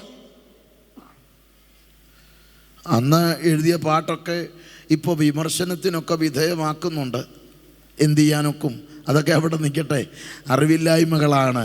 പക്ഷെ നമ്മളറിയണം, അന്ന് ചൂടേറിയ അനുഭവത്തിലൂടെ കത്തി ഉരുകി പുറത്തൊഴുക. എം.ബി. ചെറിയൻ സാറിൻ്റെ പ്രശസ്തമായ പാട്ടുകൾ അതൊക്കെ ഇറങ്ങിത്തിരിച്ചത് അങ്ങോട്ട് പോയപ്പം പിന്നെ ഞാനിങ്ങനെ ആലോചിച്ചുകൊണ്ടിരുന്നു എന്തെഴുതണമെന്ന് ആലോചിച്ചുകൊണ്ടിരുന്നപ്പം അന്നേരമാണ് നമ്മുടെ തബല വായിക്കുന്ന ഗോപി 2 എണ്ണം ടക്ക അടിച്ചപ്പോൾ ഞാനിങ്ങനെ പിന്നെ അത് വെച്ച് ഞാൻ ഇറക്കി. അങ്ങനെ ഇറക്കിയതൊന്നും അല്ല. ഇന്നങ്ങനല്ലേ എംബിച്ചെറിയാൻ സാറ് താൻ സഭ ആകെയുള്ള മധുരയിലാണ്. ഞാൻ കോഴഞ്ചേരി കുറിയന്നൂരിൽ നിന്ന് മധുരയിലേക്ക് സുവിശേഷ വേലയ്ക്ക് വേണ്ടി പോയി. അവിടെ ചെന്നപ്പോൾ ആകെയുള്ള വിശ്വാസി ഫൈറ്റായി. നമ്മൾ തിരിച്ച് ഫൈറ്റും. പക്ഷേ ആ കർത്തൃദാസൻ തിരിച്ച് ഫൈറ്റാൻ നിന്നില്ല. പ്രാർത്ഥനാ മുറി കയറി മുഴങ്കാൽ മടക്കിയിട്ട് പ്രാർത്ഥിച്ചു, കർത്താവേ, ഇവൻ എനിക്കെതിരാ, ഞാൻ എന്ത് ചെയ്യും? മധുര വിട്ടു പോകേണ്ടിവൻ. നീ എന്നെ വിളിച്ചു, നീ എന്നെ കൊണ്ടുവന്നു, ഇവിടെ ഞാൻ എന്ത് ചെയ്യണം? പ്രാർത്ഥിച്ച് താൻ അങ്ങോട്ട് ആരാധിച്ച് അങ്ങനെ അങ്ങോട്ട് കുറേ കഴിഞ്ഞപ്പോഴുണ്ടല്ലോ, തൻ്റെ അകത്തേക്ക് ദൈവത്തിൻ്റെ ആത്മാവ് വരികൾ കൊടുത്തു. താൻ്റെ വെള്ളപ്പേപ്പർ എഴുതി പ്രതിഫലം തന്നിടുവാൻ, യേശുരാജൻ വന്നിടുവാൻ. അതങ്ങോട്ട് പാടി തൻ്റെ പ്രിയപ്പെട്ടവളെ കേൾപ്പിച്ചു. ഞായറാഴ്ച പാടും. പുള്ളിക്കാരി പറഞ്ഞ്, അച്ഛൻ ഇത് പാടുമോ? പാടു. ഒത്തു. അവനറിയാം പ്രതിഫലം തരുമ്പോൾ അച്ചാര് കിട്ടുമ്പോൾ അവന് കയറി കൊള്ളുകയില്ലേ, ഒന്നുകൂടെ അവനെതിരാകും. പിന്നെ ഇവിടെ നമുക്ക് നിൽക്കാൻ പറ്റത്തില്ല, പുകയ്ക്കും. പിന്നെ എന്തോ ചെയ്യും? ആദ്യം ചിന്തിക്കുക എന്തോ ചെയ്യുമെന്ന്. നമ്മളാണെങ്കിൽ പറയാം, അതിന് കുഴപ്പമില്ല, ഞാൻ സണ്ണിയോട് പറഞ്ഞിട്ട് വേറൊരു പണി. ഇതങ്ങനല്ല. താൻ ആ പേപ്പറും കൊണ്ട് അകത്തോട്ട് കയറിയിട്ട് മുറി അടഞ്ഞു. പ്രിയപ്പെട്ടവൾ നോക്കിയപ്പോൾ മുറിക്കകത്തോട്ട് കയറി. താൻ അവിടെ ഇരുന്നിട്ട് ചോദിക്കുന്നത്, അതിന് എൻ്റെ ഭാര്യ ചോദിച്ചു, ഇത് പാടിയാൽ എതിരാകുമല്ലോ, പിന്നെ ആരുണ്ടെന്ന് ഉത്തരം വേണം. കുറേ നേരം ഇരുന്ന് കരഞ്ഞിട്ട് ആ പേപ്പർ തിരിച്ചു വെച്ച് അടുത്തത് എഴുതി, തുണയെനിക്ക് യേശുവേ, കുറവിനി ഇല്ലതാൻ. 2 എണ്ണം വെളിപ്പെട്ടത് അങ്ങനെ. അതും പാടി ഇതൊക്കെ ഓർത്ത് നോക്കി. അങ്ങനെ ആരാധിച്ച് താൻ ക്രൂശിൻ്റെ ഏറ്റവും ഭാഗ്യാവസ്ഥ വർണ്ണിച്ചിട്ട് തെങ്കാശി വന്ന് താനിങ്ങനെ കുമ്പനാട്ടോട്ട് ബസ് വരുമ്പോൾ രാത്രി ക്രൂശീകരണം പ്രസംഗിച്ചിട്ട് ഹാങ് ഓവറിൽ ഇങ്ങനെ നിൽക്കുക. കയറി സാധാരണ ഇരുന്ന് ഉറങ്ങിപ്പോകുന്ന മനുഷ്യനാണ്. ഉറങ്ങാതെ ഇങ്ങനെ ക്രൂശിനെക്കുറിച്ച് ഇങ്ങനെ ആലോചിച്ച് ഇങ്ങനെ കണ്ണൊക്കെ നിറഞ്ഞ് തുളുമ്പി ഇങ്ങനെ വരുമ്പം പുനലൂരെത്തി കുമ്പനാട്ടോട്ടുള്ള യാത്രയിൽ കുമ്പനാട് എത്തിയപ്പോഴേക്കും കണ്ണുനീരിൽ ക്രൂശിനെ ധ്യാനിച്ച് അങ്ങ് വരി എഴുതി, സിയോൻ സഞ്ചാരി ഞാൻ, യേശുവിൽ ചാരി ഞാൻ പോകുന്നു കുരിശിൻ്റെ പാതയിൽ. അതിൽ ഒരു സ്റ്റാൻസയുണ്ട്, മോക്ഷയാത്രയാണിത്, ഞാൻ നടപ്പത് കാഴ്ചയാലെയല്ല വിശ്വാസത്താലെയാ, വീഴ്ചകൾ താഴ്ചകൾ വന്നിടും. ലോകമേതും യോഗ്യം അല്ലെനിക്കതാൽ, ശോകമില്ല ഭാഗ്യമുണ്ട് ക്രിസ്തുവിൽ, നാഥന് മുൾമുടി നൽകിയ ലോകമേ നീ തരും പേരെനിക്ക് എന്തിനാ? ഈ ചോദ്യം കണ്ടോ? ലോകമേ നീ തരുന്ന പേരൊന്നും എനിക്ക് വേണ്ട. ഇങ്ങനെ പാടിപ്പഴകി നിത്യത പുൽകിയ ഒരു കൂട്ടം വിശുദ്ധന്മാരുണ്ടായിരുന്നു. അതുകൊണ്ട് ഇന്ന് രാത്രി നിത്യതയുടെ വെളിപ്പാട് കയറിയാൽ ലോകത്തോട് നമുക്ക് വിരക്തി ഉണ്ടാകും. സ്തോത്രം. റാന്നിക്ക് സമീപത്ത് കരിയമ്പലാവ്, അവിടെ സി.എസ്. മാത്യു എന്ന പ്രിയ പിതാവ്, WME സഭയുടെ സ്ഥാപകൻ, 11 മക്കൾ, 8 പേരെയും തൻ്റെ കൈകൊണ്ട് തന്നെ ശവമടക്കി. അടക്കിയിട്ടും കർത്തൃവേലയിൽ ചുവട് വെച്ച കർത്തൃദാസൻ. ഒന്ന് ഓർത്ത് നോക്കണം, ഒരെണ്ണത്തിന് പനി വന്നാലേ കണ്ടവിടർന്ന നമ്മൾ 11 എണ്ണത്തിൽ 8 എണ്ണത്തെയും ശവമടക്കിയിട്ടും സുവിശേഷ വേലയിൽ നെഞ്ചും നെറ്റിയും കൊടുത്ത ഭക്തൻ. ഒരാഴ്ച പ്രാർത്ഥിച്ച് മറുപടി കിട്ടിയില്ലെങ്കിൽ ഞാൻ ഇനിയിപ്പം പ്രാർത്ഥനയ്ക്ക് വരുന്നില്ല പാസ്റ്ററെ. ഞാൻ പിന്നെ എത്ര നാളായിട്ട് പ്രാർത്ഥിക്കുക. ഇങ്ങനെയൊക്കെ ഇരിക്കുന്ന വിശ്വാസി, നീ ഓർക്ക, 8 എണ്ണത്തെ അടക്കിയിട്ടും തോൽക്കാതെ നിൽക്കുക അവിടെ ഈ കൃപയിലെ. എന്നിട്ട് ഒരെണ്ണത്തെ അടക്കി, 8ാമത്തേനെ അടക്കിയിട്ട് പ്രസംഗം കഴിഞ്ഞ് വിശ്രമിക്കാനൊരിടം കൊടുത്തു. ഓലക്കീറി ചാരി ചാണകം മെഴുകിയ ഒരു വീട്, ഒരു ചെറിയൊരു കൂടാരം. അതിൻ്റെ അകത്ത് റാന്തൽ വെളിച്ചത്തിൻ്റെ അരണ്ട വെളിച്ചത്തിൽ താനിങ്ങനെ ഇരിക്കുക. രാത്രിയായി, പ്രാർത്ഥനയാ, മകൻ നഷ്ടപ്പെട്ട വേദനയുണ്ട്. പ്രാർത്ഥിച്ച് രാത്രി 12 കഴിഞ്ഞു. കണ്ണിങ്ങനെ ധാരധാരയായി കണ്ണീർ കണങ്ങൾ ഒഴുകി ഇറങ്ങുകയാണ്. താൻ ആ രാത്രി കണ്ണീരിൻ്റെ മനവോടെ ആ രാത്രി കാണുന്നു, തേജസ്കരിക്കപ്പെട്ട കർത്താവ് ആ ഓലക്കുടിലിൻ്റെ അകത്ത് ഇറങ്ങി നിൽക്കുക. അത് കണ്ടുടനെ തൻ്റെ നിലയങ്ങ് വിട്ടു. തൻ്റെ കണ്ണുനീർ ഒലിച്ചിറങ്ങുക മാത്രമല്ല, ആത്മാവിൽ നിറഞ്ഞ് താൻ അന്ന് രാത്രി എഴുതുകയാണ്, എൻ പ്രിയനെ പോലെ സുന്ദരനായി ആ ആരെയും ഞാൻ ഉലകിൽ കാണുന്നില്ല, മേലാലും ഞാൻ കാണുകയില്ല. മണ്ണെ പ്രതി മാണിക്യം ഞാൻ വെടിയുകയില്ല. സുന്ദരനാ മനോഹര, നിന്നെ പിരിഞ്ഞീ ലോകയാത്ര. ഇന്ന് രാത്രി മനസ്സിലാക്ക്, ലോകത്തോട് പോരാട്ടമുണ്ട്. ആ പോരാട്ടത്തെ അതിജീവിക്കാൻ ഇന്ന് രാത്രി നിത്യത വലുതാകട്ടെ, നിത്യത വലുതാകട്ടെ. നിത്യതയെ കുറിച്ചുള്ള വെളിപ്പാട് അകത്ത് നിറയുമ്പോൾ ഈ ലോകം ചെറുതാകും. സ്തോത്രം പറ. ഹല്ലേലൂയ. ഫെയ്ത്ത് സിറ്റി ദൈവസഭയോട് ഇതിൽ കൂടുതൽ വിവരിക്കേണ്ട കാര്യമില്ല. കാരണം PR ബേബിച്ചായൻ നിങ്ങൾക്ക് നൽകിയ ദർശനം അതാണ്. പക്ഷേ അത് പ്രാപിച്ചവരുണ്ട്, അത് നഷ്ടപ്പെടുത്തിയവരുണ്ട്, അതിൽ നിന്ന് വിദൂരം അകന്നുപോയവരുമുണ്ട്. ഈ ക്യാമ്പിലൂടെ മടങ്ങി വരണം. നമ്മൾ ഈ ലോകക്കാരല്ലെന്നുള്ള ബോധ്യമുണ്ടാകണം. ഈ ലോകത്തിൻ്റെ സുഖലോലുപതകളല്ല നമ്മുടെ അനുഗ്രഹങ്ങളെന്നറിയണം. ഈ ലോകത്തിൻ്റെ നേട്ടങ്ങളല്ല നമ്മുടെ ലക്ഷ്യമെന്നറിയണം. നിത്യത, നിത്യത അതാകട്ടെ വലുത്. സ്തോത്രം. നിത്യത വലുതാകുന്നവനെ പിശാചിന് ഭയം. കാരണം അവനെ പേടിപ്പിക്കാൻ പറ്റില്ല. ഈ ലോകത്തിൽ ഏറ്റവും കൂടുതൽ ഭയപ്പെടുത്താൻ പറ്റുന്ന മാധ്യമം മരണമാണല്ലോ. മരണം കൊണ്ടല്ലേ ഭയപ്പെടുത്തുക. നിത്യത വലുതാകുന്നവൻ മരണത്തെ ഭയപ്പെടുകയില്ല. അതിൻ്റെ കാര്യം, നിത്യത വലുതായി കഴിയുമ്പോൾ മരണം ലാഭമാവുക. നിത്യത വലുതാകുമ്പോൾ മരണം ലാഭമാകും. അങ്ങനെയുള്ളൊരു ആത്മീയൻ പൗലോസ്. പൊളൈൻ തോട്ട് നമ്മൾ മനസ്സിലാക്കണം. പൗലോസിൻ്റെ ചിന്തകൾ അങ്ങനെയാണ്. പൗലോസ് പറയുന്ന പദങ്ങൾ ഇങ്ങനെ വല്ല വിധേനെ, മരിച്ചവരുടെ ഇടയിൽ നിന്നുള്ളൊരു വിളി വരുന്ന വല്ല വിധേനെ. ഇതിനേക്കാൾ വലിയ തീവ്രമായ വാക്കാണ് തൻ്റെ 6 സ്റ്റേറ്റ്മെൻറ്റുകളിൽ ഏറ്റവും കാതലായതാണ്. 2 തിമോത്തിയോസിൽ എഴുതി പിടിപ്പിക്കുകയാണ്, എൻ്റെ നിര്യാണകാലം അടുത്തു. ആ ഒറ്റ വാക്ക്, എൻ്റെ നിര്യാണകാലം അടുത്തു. ആ വാക്ക് അനാലൂസിസ് എന്ന പദത്തെ നമ്മൾ ഒന്ന് ഇടകീറി പരിശോധിച്ചാൽ അതിൽ 5 അർത്ഥങ്ങളുണ്ട്. 5ാമത്തെ അർത്ഥമെന്ന് പറഞ്ഞു കഴിഞ്ഞാൽ ഡിപ്പാർച്ചർ ടൈം എന്ന് നമ്മൾ പറയുന്നു, പുറപ്പെടലിൻ്റെ നേരം. ഈ 5 എണ്ണം കൂടെ കണ്ടൻ്റായിട്ട് ഒന്ന് നമ്മളൊന്ന് കാച്ചി കുറുക്കിയെടുത്ത നാടൻ ഭാഷ ഞാൻ പറഞ്ഞാൽ, നീറോ ഉള്ള മുറിച്ച മതി, പെട്ടെന്നൊന്ന് വെട്ടിക്കേ, എനിക്ക് പോകണം. ഇത് 5 എണ്ണം കൂടെ എടുത്ത് പറയുന്നതിൽ നല്ല നിസ്സാരമായിട്ട് പറയുക, അത് നീറോ ഇന്ന് പെട്ടെന്ന് വെട്ടാവും, ഞാൻ ധൃതിയായിട്ട് നിൽക്കുക, നീ അത് മൂർച്ച കൂട്ടി സമയം കളയുന്ന എന്തിനാ, നാളത്തേക്കാക്കുന്നത്. കാരണം നീതിയുടെ കിരീടം എനിക്കായി വെച്ചിരിക്കുന്നു.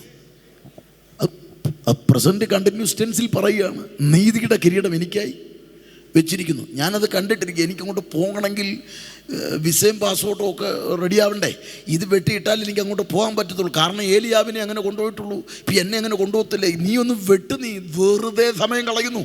ഇതാണ് നിത്യത കയറി. അതുകൊണ്ട് 2 കൊരിന്ത്യ ലേഖനം 5:8 പൗലോസ് പറയുന്നു, അതുകൊണ്ട് ഞങ്ങൾ അധൈര്യപ്പെടാതെ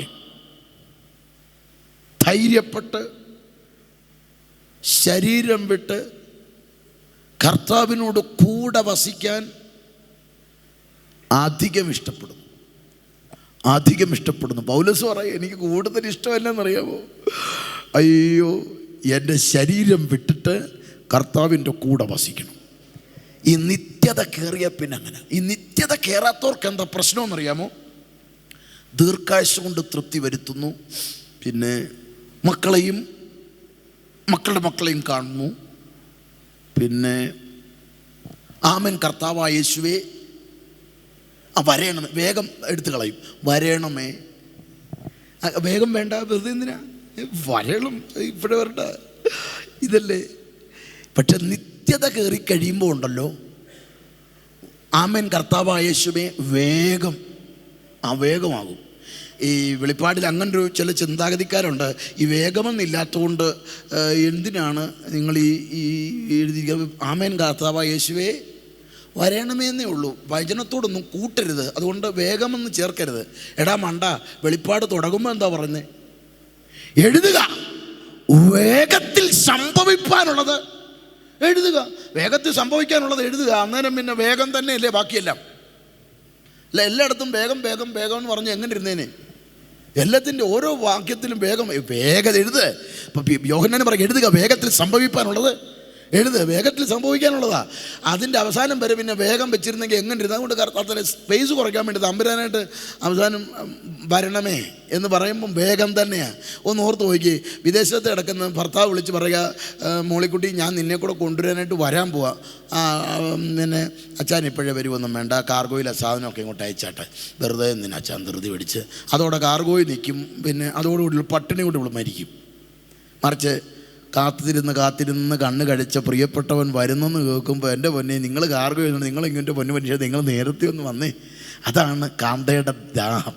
അതുകൊണ്ടാണ് ഒരു നിത്യത വെളിപ്പാടായി കയറിയ പിന്നുണ്ടല്ലോ ഒരാത്മീയൻ ഇവിടെ തോന്നുന്ന വികാരം എത്രയും പെട്ടെന്ന് അതാണ് ആ വെളിപ്പാടിലേക്ക് പുതിയ നിയമസഭ എത്തണം. അതുകൊണ്ടാണ് കർത്താവിൻ്റെ ചൂടും ചൂരും അറിഞ്ഞ അപ്പോസ്തലന്മാർ എല്ലാവരും രക്തസാക്ഷികളല്ലേ ആയത്.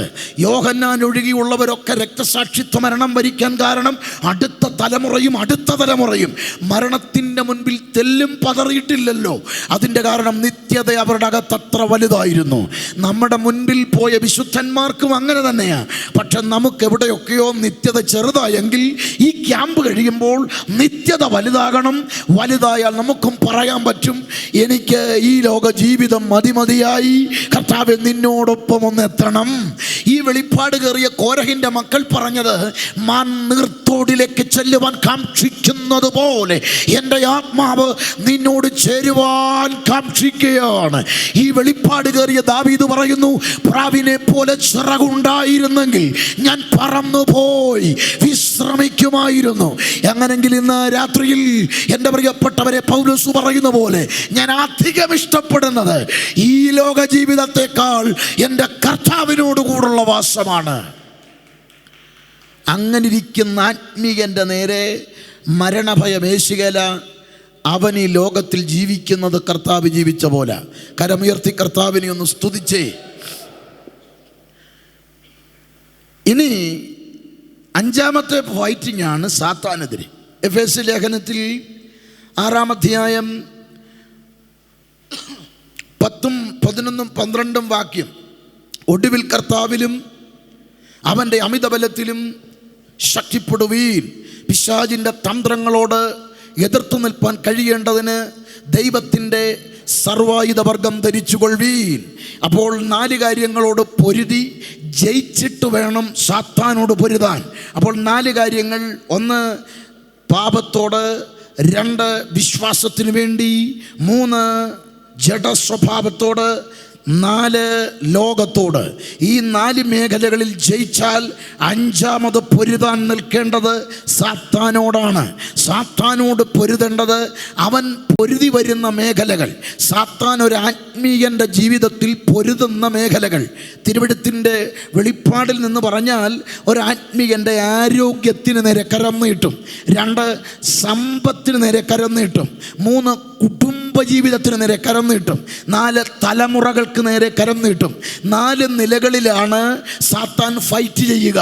ഈ ഫൈറ്റിൽ നമ്മളിതിനെ നന്നായി മനസ്സിലാക്കാൻ ഇസ്രായേൽ മക്കളുടെ ചരിത്രത്തിൽ അവരുടെ ആരാധനയ്ക്കെതിരെ 4 നിലയിലാണ് ഫറവോൻ തന്ത്രം മെനഞ്ഞത്. അതാ 4 അവിടെ കിട്ടും. ഞാൻ അവിടെ നിൽക്കട്ടെ. സ്തോത്രം. അപ്പോൾ ശ്രദ്ധിച്ചോളൂ എൻ്റെ പ്രിയപ്പെട്ടവരെ, സാത്താനോ നേരെ പൊരുതാൻ ആദ്യത്തെ 4 എണ്ണത്തിൽ ജയിച്ചാൽ പിന്നെ നമ്മൾ പൊരുതാനായിട്ട് നിന്നാൽ മതി, അവൻ ഓടിക്കോളും. ഈ നമുക്ക് പറ്റുന്നറിയാമോ? അവൻ്റെ നേരെ നിന്ന് വിട്ടു പോടാ, മറുത ഇവിടുന്ന് യേശുവിൻ നാമത്തിൽ പോ, മറുത നിന്ന് ചിരിക്കുക. കാര്യം ഓൾറെഡി അവൻ ഇരിക്കാനുള്ള 4 സീറ്റ് ഒഴിച്ചിട്ടിട്ടാണ് നമ്മളീ കിടന്ന് അവനെ ഓടിക്കുന്നത്. എന്നാൽ അവൻ ഇരിക്കാനുള്ള ഇരിപ്പിടങ്ങൾ 4 എണ്ണവും നമ്മളൊന്ന് ഇളക്കിയിട്ട് അവൻ്റെ നേരെ നിന്നാൽ മതി. സാത്താനോട് എതിർത്ത് നിൽപ്പീൻ, അവൻ നിന്നെ വിട്ടോടിപ്പോകും. ഇന്ന് രാത്രി ഓടിപ്പോകണമെങ്കിൽ ഇന്ന് രാത്രിയിൽ ഇവിടെ പറയുന്നൊരു പദം കണ്ടോ? ആ ഒടുവിൽ കർത്താവിലും അവൻ്റെ അമിതബലത്തിലും ശക്തിപ്പെടുവീൻ. ഇന്ന് രാത്രിയിൽ ജയം വേണോ? കുടുംബജീവിതം സക്സസ് ആകണോ? വേണ്ട ഏറ്റവും വലിയ കാര്യം പരിശുദ്ധാത്മാവുമായുള്ള ബന്ധമാണ്. ഇന്ന് രാത്രി പരിശുദ്ധാത്മാവുമായൊരു ബന്ധമുണ്ടോ? നിങ്ങൾ വിജയിച്ചു. അതിൻ്റെ സീക്രട്ട് യോഹന്നാൻ 14:16 കർത്താവ് പറയുന്നൊരു വാക്കുണ്ട്. ഞാൻ പിതാവിനോട് ചോദിക്കും, അവൻ സത്യത്തിൻ്റെ ആത്മാവെന്ന് മറ്റൊരു കാര്യസ്ഥനെ എന്നേക്കും നിങ്ങളോട് കൂടെ ഇരിക്കേണ്ടതിന് നിങ്ങൾക്ക് തരും. സ്തോത്രം. അപ്പോൾ ശ്രദ്ധിച്ചോണം, ഞാൻ ആ പദം ഒരിക്കൽ കൂടെ ആവർത്തിക്കുകയാണ്. ഞാൻ പിതാവിനോട് ചോദിക്കും, അവൻ സത്യത്തിൻ്റെ ആത്മാവെന്ന് മറ്റൊരു കാര്യസ്ഥനെ എന്നേക്കും നിങ്ങളോടുകൂടെ ഇരിക്കേണ്ടതിന് നിങ്ങൾക്ക് തരും. അപ്പോൾ ഇനി ഞാൻ പിതാവിനോട് ചോദിക്കും. അപ്പോൾ ഈ പിതാവും പുത്രനും കൂടുള്ള കോൺവെർസേഷൻ അതെന്താണെന്നല്ലേ? അതായത് കർത്താവിൻ്റെ മഹാപുരോഹിത പ്രാർത്ഥന. യോഹന്നാൻ 17, 12, 13, 14, 15 വാക്യങ്ങൾ യോഹന്നാൻ്റെ സുവിശേഷമാണ്. 17-ാം അധ്യായത്തിൻ്റെ 12 മുതൽ 15 വരെയുള്ള വാക്യങ്ങൾ. അവിടെ കർത്താവ് പറയുന്ന പദം എന്താണെന്നറിയാമോ? പിതാവേ, നമ്മളൊന്നായിരിക്കുന്നത് പോലെ ഇവരും ഒന്നാകേണ്ടതിന് ഞാൻ അവർക്ക് നിൻ്റെ വചനം കൊടുത്തു. ഇനി അടുത്ത കാര്യമാണ്, അവർക്ക് ഭൂമിയിൽ വെച്ച് ഞാൻ ഈ വചനം കൊടുക്കുകയാണ്. എന്തിനാണെന്നറിയാമോ? എൻ്റെ സന്തോഷം അവർക്കുള്ളിൽ പൂർണ്ണമാകാൻ. എൻ്റെ സന്തോഷം അവർക്കുള്ളിൽ പൂർണ്ണമാകാൻ. അതിൻ്റെ ആ വാക്ക് നിങ്ങൾ മനസ്സിലാക്കണം. എൻ്റെ സന്തോഷം അവർക്ക് ഉള്ളിൽ പൂർണ്ണമാകാൻ. എൻ്റെ സന്തോഷം അവർക്ക് ഉള്ളിൽ പൂർണ്ണമാകാൻ. ഞാൻ ഈ വചനം ഇവിടെ വെച്ച് സംസാരിക്കുകയാണ്. എന്നിട്ട് പറയുകയാണ്, ആ നാശയോഗ്യനായ യൂദയല്ലാതെ ആരും നഷ്ടപ്പെട്ടിട്ടില്ല. നീ എനിക്ക് തന്ന എല്ലാവരെയും ഞാൻ സൂക്ഷിച്ചു. അടുത്ത പദം, ആകയാൽ പിതാവേ, ഞാനിപ്പോൾ അങ്ങയുടെ അരികിലേക്ക് ഞാൻ വരികയാണ്. അടുത്ത പദമാണ് അവിടെ ഉൾക്കൊള്ളുന്നത്. ദുഷ്ടൻ്റെ കയ്യിൽ അകപ്പെടാതെ വണ്ണം അവരെ കാത്തോണം. ദുഷ്ടൻ്റെ കയ്യിൽ അകപ്പെടാതെ വണ്ണം അവരെ, ഇവിടെ കർത്താവ് പിതാവിനോട് ആവശ്യപ്പെടുന്ന കാര്യം, ദുഷ്ടൻ്റെ കയ്യിൽ അകപ്പെടാതെ വണ്ണം അവരെ കാക്കണം. പരിശുദ്ധാത്മാവ് ഈ ഭൂമിയിലേക്ക് വന്നതിൻ്റെ ഏറ്റവും വലിയ പരമപ്രധാനമായ ലക്ഷ്യം കർത്താവ് പറയുകയാണ്, ദുഷ്ടൻ്റെ കയ്യിൽ അകപ്പെടാതെ നിന്നെ കാക്കാൻ സ്വർഗത്തിൻ്റെ പ്രത്യേകം നിയോഗം പ്രാപിച്ചു വന്നത് പരിശുദ്ധാത്മാവ്.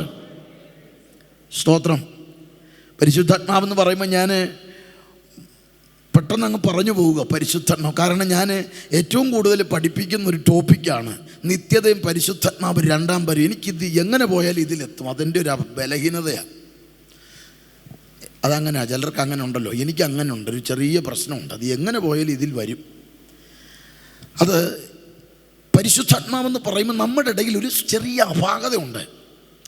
പരിശുദ്ധാത്മാവ് നമുക്ക് പറഞ്ഞു വന്ന് നമ്മൾ ഈ 2-ാം വരവൊക്കെ പഠിക്കും. കർത്താവിൻ്റെ വരവ് അനന്തര സംഭവം എല്ലാവർക്കും അറിയാം. കാരണം ഇതെല്ലാം യൂട്യൂബിലെല്ലാം കേട്ട്, എവിടെയെങ്കിലും ഒരു യുദ്ധം കേട്ട് അപ്പോഴേ നമ്മുടെ വിശ്വാസികൾക്കെല്ലാം അറിയാം ഇത് ഏത് മിസൈലാണ്, ഇത് ഇറാൻ വെച്ചതാണോ അതോ ഇനി സൗദിയുടെ ആണോ, ഇത് കറക്റ്റ് നമുക്കെല്ലാം ഇത് കേട്ട് നമ്മൾ അതിൻ്റെയൊക്കെ ബാർകോഡ് വരെ നമ്മുടെ കയ്യിലുണ്ട്.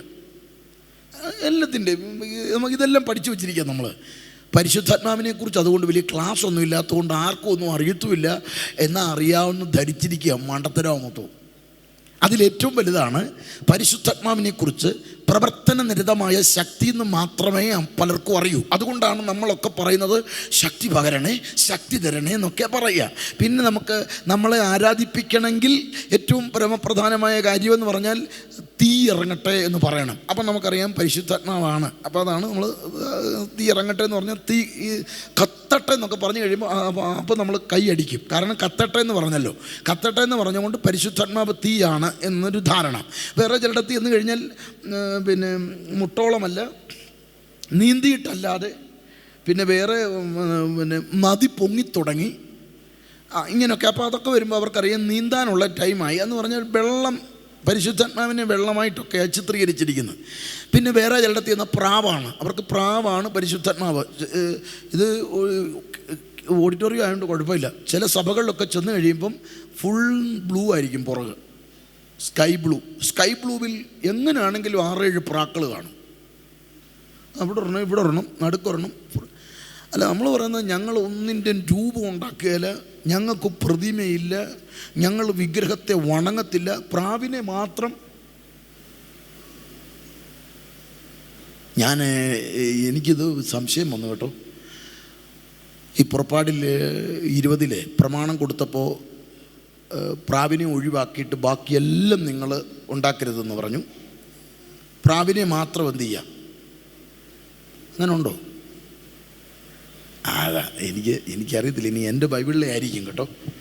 നിങ്ങളുടെ ബൈബിളിൽ അങ്ങനെയാണ്. എൻ്റെ ബൈബിളിൽ ഞാൻ കണ്ടതിൽ ഭൂമിയിലോ ആകാശത്തിലോ സ്വർഗത്തിലുള്ള യാതൊന്നിൻ്റെയും എങ്ങനെ പ്രതിമ ഉണ്ടാക്കരുത്. പിന്നെ പടം വെക്കാമോ? ഇല്ല. അപ്പോൾ ഇവരൊക്കെ ഈ പ്രാവിനെ എവിടെ നിന്നാണ് വെച്ചതെന്ന് എനിക്കറിയത്തില്ല. അപ്പോൾ പറയും യോഹന്നാൻ കണ്ടു പ്രാവ് പോലെ. പോലെ എന്ന് കണ്ടതിന് ആർക്ക് പറ്റി? ആ പുള്ളി കണ്ടതിന് എനിക്ക് തന്നെ വേണം. പുള്ളി നോക്കിയപ്പം പ്രാവ് പോലെ തോന്നി. ഞാൻ ഇരുട്ടത്ത് നിൽക്കുമ്പോൾ എൻ്റെ മക്കൾക്ക് തോന്നുന്നത് പുറത്തിറങ്ങി വാഴയ്ക്കും കൃഷിക്കെല്ലാം കൊണ്ട് ഞാൻ വെള്ളം ഒഴിക്കുമ്പോൾ കറണ്ട് പോയി. മക്കൾ നോക്കിയപ്പം എടാ പപ്പ പുറത്തോട്ടാണോ പോയത്? ആണെന്ന് തോന്നുന്നു. വളരെ വേറെ വാഴ നിൽക്കുന്നു. അവരുടെ പെട്ടെന്ന് കറണ്ട് വന്നു. മക്കൾ പറയുമോ എടാ വാഴ വരുന്നുണ്ട് കേട്ടോ. ഇരുട്ടത്ത് നോക്കിയപ്പോൾ വാഴ പോലെ കണ്ടെന്നും പറഞ്ഞ് വെട്ടം വന്നപ്പം പിടി കിട്ടിയില്ല. ഇത് വാഴയല്ലടാ ഡാഡിയാടാന്ന്. പിന്നെ ഇത് പഴയത് ഓർമ്മ വെച്ചുകൊണ്ടിരിക്കണോ? ഉണ്ടോ ഇവിടെ? എന്നാലും ചിലർ പറയും ആളെ പിടി കിട്ടിയിട്ടും പറയുന്നത് അതുപോലെ തന്നെ വരാനാ. എങ്ങനെയാണെന്നറിയാമോ? വാഴ പോലെ വാ. അപ്പന് തോന്നിയാ ഇവന് മനസ്സിലായില്ലടാ ഞാനാണെന്ന്. ഇനി ഞാൻ എങ്ങനെ ഇലയൊക്കെ വെച്ച് തിരിച്ചു വന്നിട്ട് നിൽക്കണം. യോഹന്നാൻ മാത്രമേ കണ്ടുള്ളൂ. പരിശുദ്ധാത്മാവ് പ്രാവല്ല. അതുകൊണ്ട് കൊക്കും നഖവും ഉള്ള പ്രാവിനെ ഒന്നും വരച്ച് വെച്ചിട്ട് കാര്യമൊന്നുമില്ല. ഇതൊക്കെ വിചാരി കയറി നമ്മളെ സ്വാധീനിക്കും. കാരണം പരിശുദ്ധാത്മാവ് പ്രാവല്ല.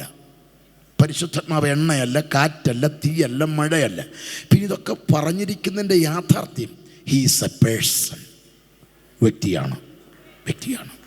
അതിനുപയോഗിക്കപ്പെട്ട പദങ്ങളാണ് അവൻ വന്ന് പാപത്തെക്കുറിച്ചും നീതിയെക്കുറിച്ചും ന്യായവിധിയെക്കുറിച്ചും ലോകത്തിന് ബോധം വരുത്തും. അവൻ എന്ന് പറയുന്നത് കാറ്റിനെ അവനെന്ന് വിളിച്ചിട്ടില്ലല്ലോ, തീയെ അവനെന്ന് വിളിച്ചിട്ടില്ലല്ലോ.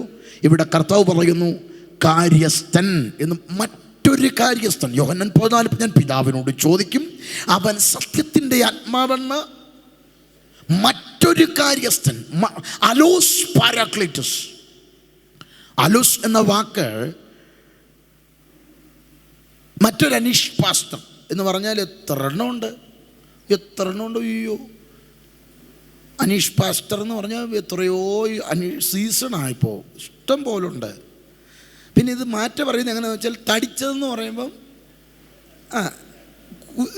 ഇതൊക്കെ അല്ലേ അങ്ങനെ. പിന്നെ കറുത്തത് എന്ന് പറയുമ്പോൾ ഇതൊക്കെ മനസ്സിലാക്കുള്ളൂ. അപ്പോൾ ഇതുപോലെ നമ്മൾ മനസ്സിലാക്കേണ്ടത് ഈ മറ്റൊരു എന്ന മലയാള പദമല്ല അലോസ്. അതായത് ആരാണോ പാരാക്ലിറ്റസ് സെയിമാസ്, ഒരു മാറ്റവും ഇല്ല. നിപ്പ്, നടപ്പ്, ഇരിപ്പ്, രൂപം, അധികാരം, ഇടപെടൽ, സ്വാധീനം എല്ലാം ഒരുപോലെ. കർത്താവ് പറയാണ് മറ്റൊരു കാര്യസ്ഥൻ എന്ന് പറഞ്ഞാൽ യഥാർത്ഥ കാര്യസ്ഥൻ മറ്റാരോ ആണ്. അതുകൊണ്ടാണ് പറഞ്ഞത് ആ കാര്യസ്ഥനെ പോലാണ് പരിശുദ്ധാത്മാവെന്ന കാര്യസ്ഥൻ. അപ്പോൾ ഇനി കർത്താവിനെ കുറിച്ച് പറയുന്ന പദം യോഹന്നാൻ 2:1 വാക്യം ഇങ്ങനെയാണ്: എൻ്റെ പ്രിയ കുഞ്ഞുങ്ങളെ, നിങ്ങൾ പാപം ചെയ്യാതിരിക്കേണ്ടതിന് ഇത് ഞാൻ നിങ്ങൾക്ക് എഴുതുന്നു. ഒരുത്തൻ പാപം ചെയ്തു എങ്കിലോ നീതിമാനായ യേശുക്രിസ്തു എന്ന കാര്യസ്ഥൻ. യേശുക്രിസ്തു എന്ന കാര്യസ്ഥൻ. മലയാളത്തിൽ യേശുക്രിസ്തു എന്ന കാര്യസ്ഥൻ എന്നാണ്. എന്നാൽ ആംഗലേയ ബൈബിളിൽ അഡ്വക്കേറ്റ് എന്നാണ്.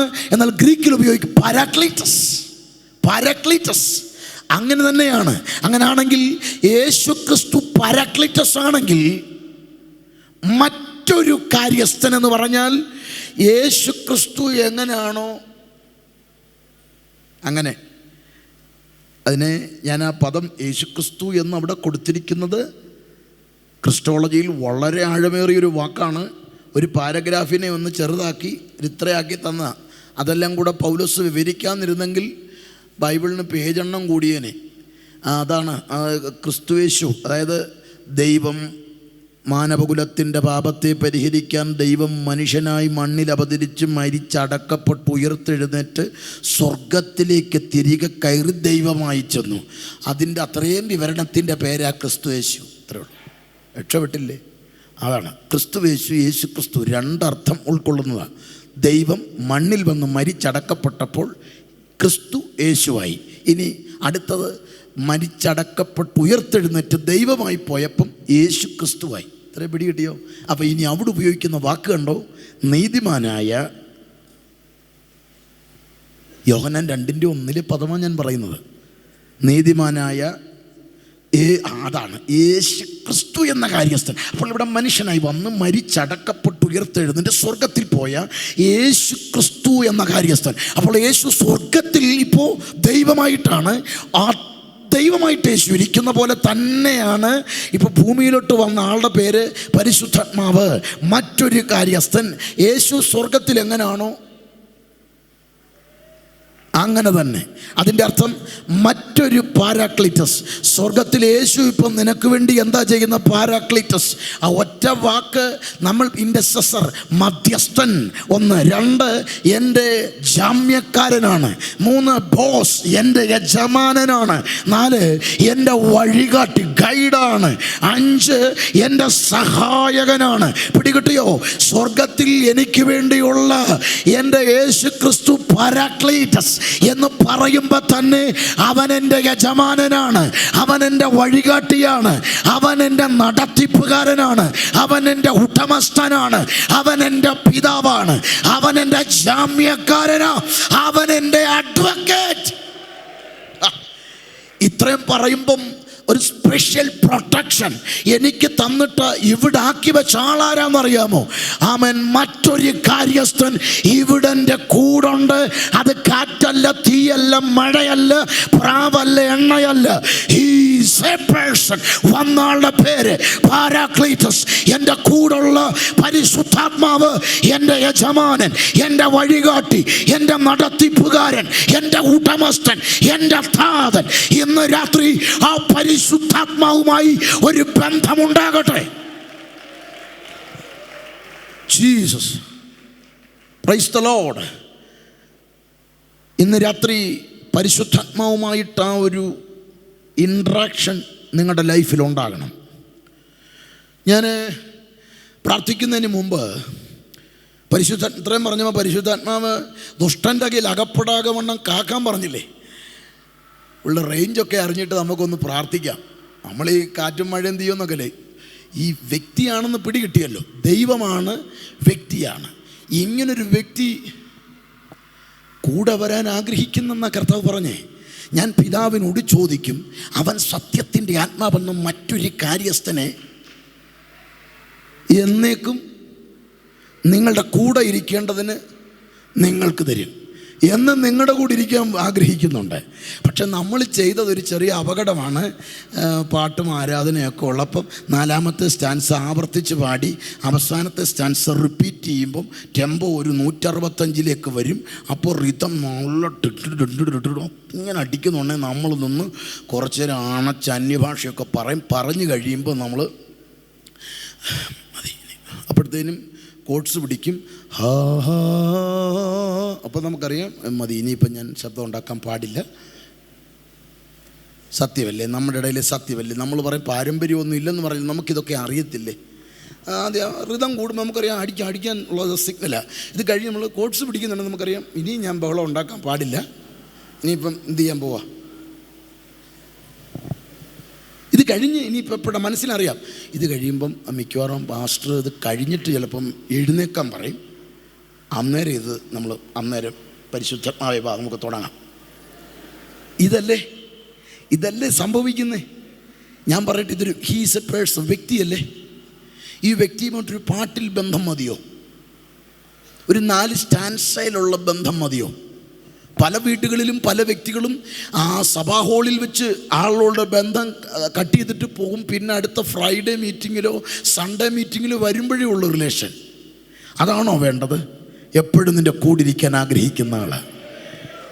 അപ്പോൾ ഈ വ്യക്തി ദൈവമാണ്, വ്യക്തിയാണ്, നിൻ്റെ യജമാനൻ, സഹായകൻ, ഹെൽപ്പർ. നിൻ്റെ ഇത്രയും വലിയ ഉത്തരവാദിത്തങ്ങളുടെ ഒരാളെ കൂടെ കൊണ്ടുപോണ്ടേ? ഞാൻ പെട്ടെന്ന് ഒരു വാക്യം നിങ്ങളുടെ ശ്രദ്ധയിൽപ്പെടുത്താം, അതൊന്ന് വായിക്കണം. 2 തെസ്സലോനിക്ക ലേഖനമാണ്, 2-ാം അധ്യായത്തിൻ്റെ 7-ാം വാക്യമാണ്. 2 തെസ്സലോനി 2:7. തക്ക സമയത്ത് അറിയിക്കേണ്ട ഈ സാക്ഷ്യത്തിനായി 2 തെസ്സലോനി 2:7.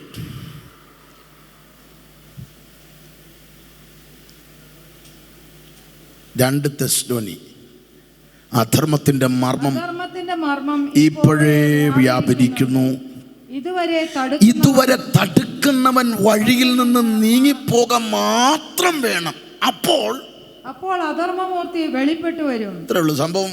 ഈ ദുഷ്ടന്റെ കയ്യിൽ അകപ്പെടാതെ വണ്ണം കാക്കണമെന്ന് പറഞ്ഞില്ലേ?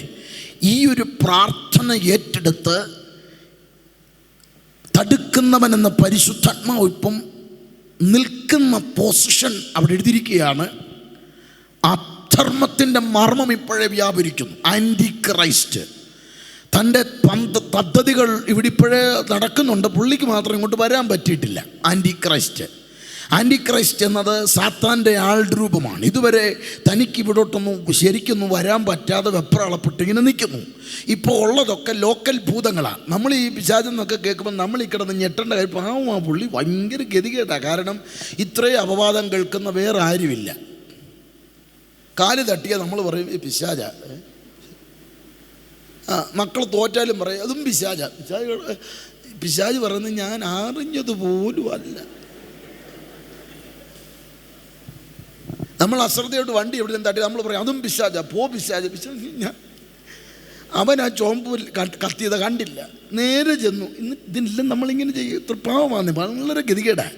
പിന്നെ നമ്മൾ ഞെട്ടി ഉറക്കത്തിലൊക്കെ കാണുന്നതെന്ന് പറഞ്ഞ് ലോക്കൽ ഭൂതങ്ങളാണ്. എന്ന് പറഞ്ഞു കഴിഞ്ഞാൽ അവർക്കൊരു ചെറിയ ഏരിയ ഉണ്ട്. ആറ്റുകാൽ എന്ന് പറഞ്ഞാൽ അവിടെ മാത്രമേ ഉള്ളൂ. പുള്ളിക്ക് അതിൻ്റെ ഏരിയ വിട്ട് പോകണമെങ്കിൽ അതിൻ്റെ വലിയ കടമ്പകളുണ്ട്. കടമ്പകൾ കടന്നേ പറ്റുള്ളൂ. ഇപ്പം ഇപ്പം കുട്ടിക്കാനത്തിന് ഒരാളുണ്ട് എറണാകുളത്ത്. ഇങ്ങനെ ഓരോ ലോക്കൽ ഇവർക്ക് തിരിച്ചു കൊടുത്തിട്ടുണ്ട്. യൂണിവേഴ്സൽ ആയിട്ടുള്ള ഇവൻ്റെ ആ മെയിൻ ആൾ ഇതുവരെ എൻട്രി ചെയ്തിട്ടില്ല. കാര്യം പുള്ളിക്ക് ഇതുവരെ പാസ് കൊടുത്തിട്ടില്ല. പുള്ളി ഇങ്ങോട്ട് കയറാൻ പറ്റാതെ ഇങ്ങനെ നിൽക്കുക. കാര്യം യൂണിവേഴ്സലായിട്ട് ഉള്ള ഇവരുടെ മെയിൻ ആൾക്ക് എൻട്രി കിട്ടിയിട്ടില്ല. ഇവിടെ ഉള്ളത് മുഴുവൻ ലോക്കൽ കൗൺസിൽ മെമ്പേഴ്സൊക്കെ ഇവിടെ ഉള്ളത്. അവരൊക്കെ ഇങ്ങനെ ഇതിലേക്ക് നമ്മളതിനെ കണ്ട് ഞെട്ടി ജീവിതം പോയി. ഇനി എന്ന് കേൾക്കണേ, അങ്ങനെ ഇരിക്കുന്ന ഈ പിശാച്. അപ്പോൾ അധർമ്മത്തിൻ്റെ മർമ്മം ഇപ്പോഴേ വ്യാപരിക്കുന്നുണ്ട്. തടുക്കുന്നവൻ വഴിയിൽ നീങ്ങിപ്പോക മാത്രം വേണം. അപ്പോൾ അധർമ്മമൂർത്തി വെളിപ്പെടും. ഞാൻ ഈ പിശാചിനോട് ചോദിക്കുന്നത്, എടാ അധർമ്മമൂർത്തി, ആൻറ്റി ക്രൈസ്റ്റേ, നീ ഇത്രയും സമയമൊക്കെ ആയില്ലേ, നീ എന്തിനീ കിടന്ന് ധൃതി കാണിക്കാതെ നീ ഒന്ന് പെട്ടെന്ന് വന്നേ, നീ ഒന്ന് ധൃതി കാണിച്ചൊന്ന് കയറി വന്ന് എന്താണെന്ന് വെച്ചാൽ നീ വരുന്നതിന് മുമ്പ് ഞങ്ങൾക്ക് പോകാമല്ലോ, നീ വരുന്നതിന് മുമ്പ് ഞങ്ങൾക്ക് പോകാം. അപ്പോൾ ഈ പിശാച് പറയുന്നത്, യോദേശി ഞാൻ വരാനായിട്ട് റെഡിയായിട്ട് ഡ്രസ്സ് വിട്ട് എത്ര നാളായിട്ട് ഞാൻ ഇപ്പോൾ തുടങ്ങിയെന്നറിയാം. വഴിയിൽ എൻ്റെ ഈ വഴിയിൽ ഇങ്ങേര് കയറി നിന്നിട്ട് ഇയാൾ സമ്മതിക്കുന്നില്ല എന്നെ. ഈ മനുഷ്യൻ കയറി ആരടാ അത്? ഇപ്പം ഇയാളെ കഴിഞ്ഞിടയ്ക്ക് വന്നാ ഇങ്ങേര് വന്ന് എൻ്റെ വഴി കയറി എന്ന് പറഞ്ഞ് ഞാൻ പറഞ്ഞിട്ടല്ലാതെ ഇനി ഇങ്ങോട്ട് വരരുത്. പരിശുദ്ധാത്മാവ് തടുക്കുന്നവൻ ഇപ്പം നിൽക്കുന്ന എവിടെയാണെന്നറിയാമോ? ആൻറ്റി ക്രൈസ്റ്റിൻ്റെ റൂട്ടിൽ കയറി നിന്നിട്ട് അവൻ്റെ വഴി ബ്ലോക്ക് ചെയ്തിട്ട് അവനോട് പറയുന്നത് ഞാൻ പറഞ്ഞിട്ട് കയറിയാൽ മതി, കാരണം എനിക്ക് വേണ്ടപ്പെട്ട കുറേ എണ്ണം ഇവിടെ ഉണ്ട്, എനിക്ക് വേണ്ടപ്പെട്ട കുറേ എണ്ണം ഉണ്ട്. അവർക്ക് എന്നെക്കുറിച്ച് വലിയ അറിവില്ലേലും എന്നെ ഏൽപ്പിച്ചൊരു ദൗത്യമുണ്ട്. ദുഷ്ടൻ്റെ കയ്യിൽ അകപ്പെടാതവണ്ണം അവരെ കാക്കണം. ദുഷ്ടൻ്റെ കയ്യിൽ അകപ്പെടാതവണ്ണം അവരെ കാക്കണം. ദുഷ്ടൻ്റെ കയ്യിൽ അകപ്പെടാതവണ്ണം. യെസ്, ഇന്ന് രാത്രി ആ വിടുതലേറ്റെടുക്കുക. ഇന്ന് രാത്രി ദൈവ സാന്നിധ്യം ചില വ്യക്തികളെ തൊടുന്നുണ്ട്. ഇന്ന് രാത്രി പരിശുദ്ധാത്മാവാം ദൈവം ചില യൗവനക്കാരെ, ചില കുടുംബങ്ങളെ ഇന്ന് രാത്രി തൊടുന്നുണ്ട്. ഇന്ന് രാത്രി ഏറ്റെടുത്തോ ആ ദൈവാത്മാവിൻ്റെ ഇടപെടലിൻ്റെ ഒരു ഇംപാർട്ടേഷൻ.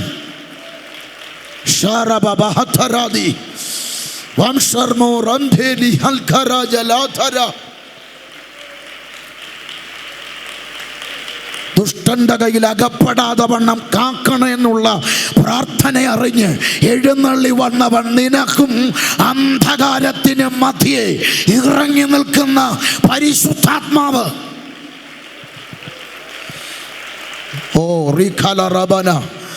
ആ ഇമ്പാർട്ടേഷൻ ഇന്ന് രാത്രി ജനത്തിൻ്റെ നടുവിൽ ചലിക്കുന്നുണ്ട്. ചില വ്യക്തികൾ ഈ ദൂതുമായി കണക്റ്റ് ആകുന്നുണ്ട്. ചില സഹോദരിമാരെ പരിശുദ്ധാത്മാവ് തൊടുന്നുണ്ട്. ചില യൗവനക്കാരെ പരിശുദ്ധാത്മാവ് ഇന്ന് രാത്രി നിറയ്ക്കുന്നുണ്ട്. നാവിൻ്റെ കെട്ടുകൾ പൊട്ടുകയാണ്, നാവിൻ്റെ കെട്ടുകൾ പൊട്ടുക. അന്യഭാഷ പറഞ്ഞുകൊണ്ടിരിക്കുമ്പോൾ തന്നെ ചില വിടുതലുകൾ നടക്കുന്നുണ്ട്, ചില വിടുതലുകൾ നടക്കുന്നുണ്ട്. ഇവിടെ നീ അന്യഭാഷ പറയുമ്പോൾ തന്നെ കുടുംബജീവിതത്തെ ചിത്രിപ്പിക്കാൻ വന്ന വെല്ലുവിളിയുടെ അടിവേര് പരിശുദ്ധാത്മാവ് അഴിച്ചുകൊണ്ടിരിക്കുക.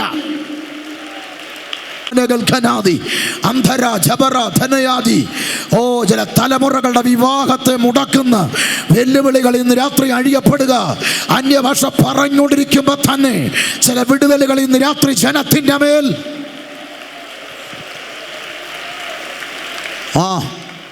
പോട്ടെ, പൊളിഞ്ഞു മാറുക, പൊളിഞ്ഞു മാറുക, പൊളിഞ്ഞു മാറുക, പൊളിഞ്ഞു മാറുക. ദൈവസഭയുടെ ചരിത്രത്തിൽ കുറിക്കപ്പെടുന്ന വിടുതലുകൾ ഇന്ന് രാത്രി സംഭവിക്കുന്നുണ്ട്. ഈ ക്യാമ്പ് ഫെയ്ത്ത് സിറ്റിയുടെ ചരിത്രത്തിൽ എഴുതി ചേർക്കുന്നതായി മാറുന്നുണ്ട്. ചില കുടുംബ ജീവിതങ്ങളെ തകർത്ത വെല്ലുവിളികളെ ദൈവാത്മാവ് ഉടയ്ക്കുക.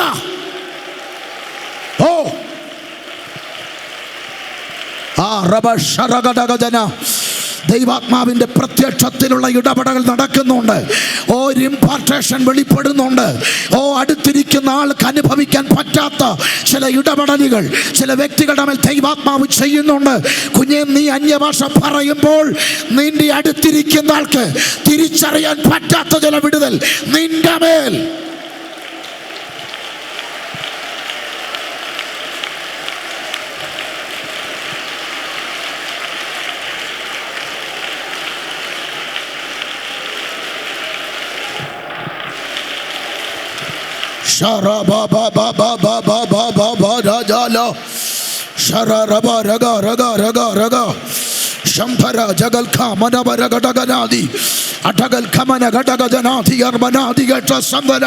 അസാധാരണമായ ഒരിടപെടൽ നടക്കുക, ഒരിടപെടൽ നടക്കുക. ചില ദൈവ പ്രവർത്തികൾ വെളിപ്പെട്ടു വരിക. യേശുവിൻ നാമത്തിൽ ഇന്ന് രാത്രി വിടുതലുകൾ സംഭവിക്കുകയാണ്. കുടുംബങ്ങളിൽ ദൈവപ്രവർത്തികൾ വെളിപ്പെടുക. 7 കൊല്ലത്തെ കണ്ണുനീര് ഇന്ന് രാത്രി കൊണ്ട് ദൈവാത്മാവ് അത് തകർക്കുക.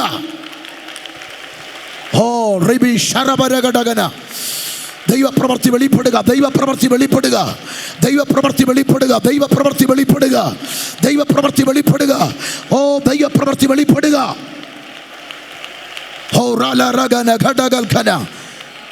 9 കൊല്ലമായി നീ കൊണ്ടു നടക്കുന്ന ഭാരത്തിൻ്റെ മേൽ എൻ്റെ കരം ചലിക്കാൻ പോകുക. നിന്നെക്കുറിച്ചുള്ള എൻ്റെ പദ്ധതി വലുത്. എന്തിനാ നീ പതറുന്നത്?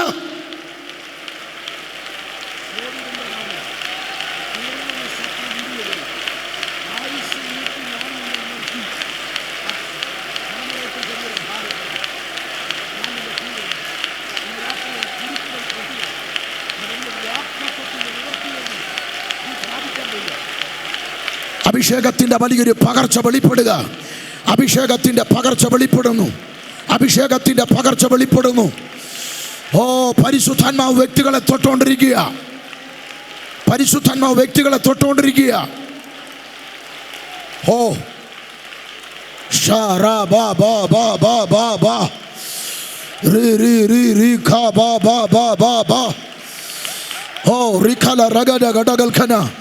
ചില അഭിഷിക്ത കുടുംബങ്ങളെ ഒരു പ്രത്യേക ശുശ്രൂഷയ്ക്ക് വേണ്ടി ഇന്ന് രാത്രി ദൈവാത്മാവ് പണിതെടുക്കുന്നുണ്ട്.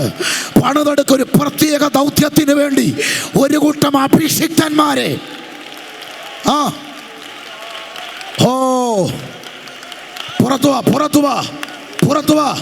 പുറത്തുവാ. കത്തുന്ന തീന്ന് വലിച്ചെടുക്കപ്പെട്ട കൊള്ളി പോലെ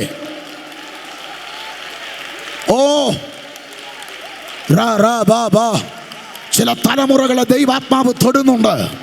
ചില യൗവനക്കാരെ ദൈവാത്മാവ് തൊടുന്നുണ്ട്. ചില അഭിഷിക്തന്മാരെ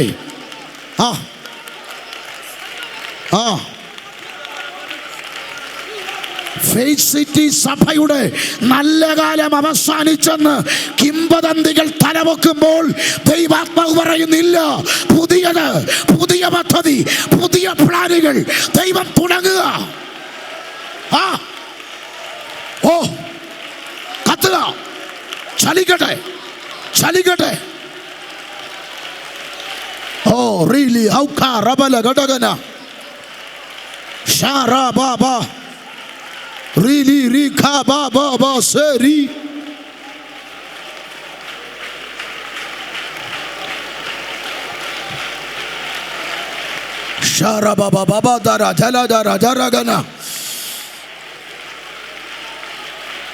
കൃപാവരങ്ങളുടെ കൈമാറ്റം നടക്കുക. കുടുംബമായി വിളിയുള്ള നിന്നെ ഒതുക്കി വെച്ചതിൻ്റെ നടുവിൽ പരിശുദ്ധാത്മാവ് തട്ടി എഴുന്നേൽപ്പിക്കുക. ഇത് നിന്റെ വിടുതലിൻ്റെ രാത്രിയാണ്. അടുത്ത ഘട്ടത്തിന് വേണ്ടി ദൈവാത്മാവ് നിന്നെ സജ്ജമാക്കുന്ന രാത്രിയാ.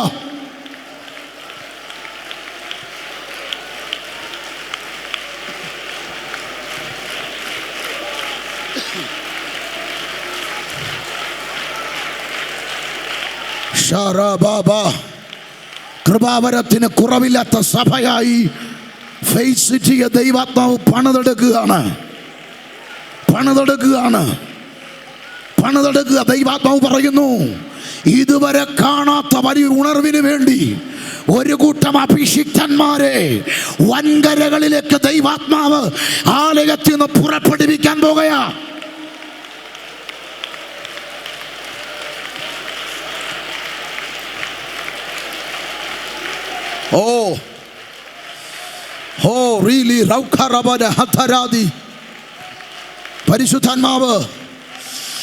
പരിശുദ്ധാത്മാവ് തൊടുക.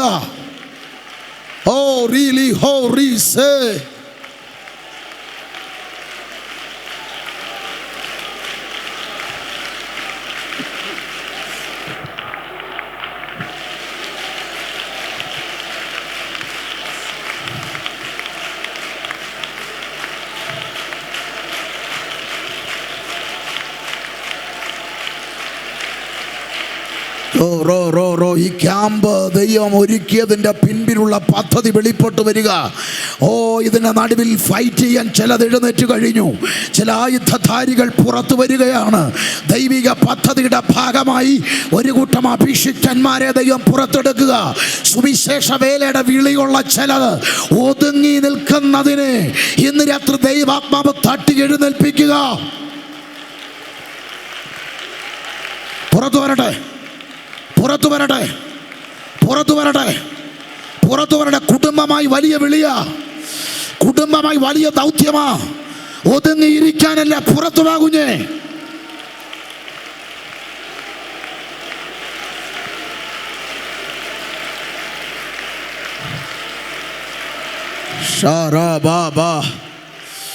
പരിശുദ്ധാത്മാവ് മീറ്റിംഗ് കൺട്രോൾ ചെയ്ത് തുടങ്ങിക്കഴിഞ്ഞു. ഒരു യുദ്ധം ഇവിടെ തുടങ്ങിക്കഴിഞ്ഞു. പരിശുദ്ധാത്മാവ് നിന്റെ കരം പിടിക്കുകയാണ്.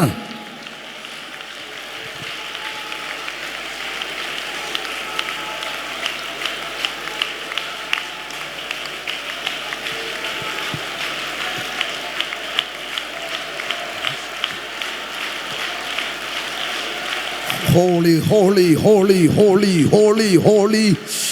യൗവനക്കാരെ ദൈവാത്മാവിന്റെ നടുവിൽ കണ്ടു കഴിഞ്ഞു. യൗവനക്കാരിൽ ചിലരെ ദൈവാത്മാവ് തൊടുന്നുണ്ട്.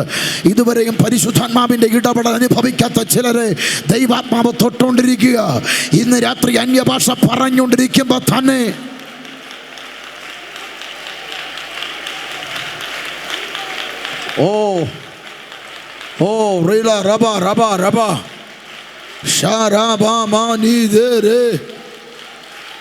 Rashan vere hazantara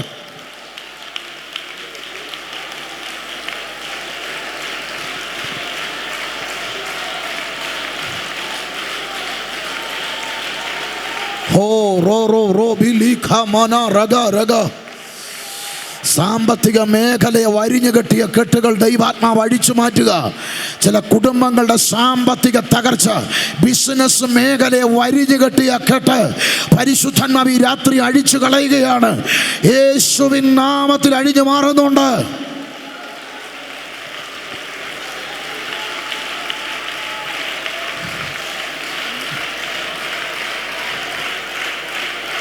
ചില രോഗത്തിന്റെ ചങ്ങലകൾ അഴിയപ്പെടുന്നുണ്ട്. അസ്ഥിയെ പിടിമുറുക്കിയ ചില രോഗങ്ങൾ, യൂട്രസിനകത്ത് മറഞ്ഞിരിക്കുന്ന ചില രോഗത്തിന്റെ ചങ്ങലകൾ ഇന്ന് രാത്രി യേശുവിൻ നാമത്തിൽ അഴിഞ്ഞു മാറുക. നാളുകളായി മൈഗ്രെയിനാന്നും പറഞ്ഞ് കൊണ്ടു നടന്നതാ. പക്ഷെ ഈ രാത്രി യേശുവിൻ നാമത്തിൽ ആ ചങ്ങലകൾ അഴിയട്ടെ.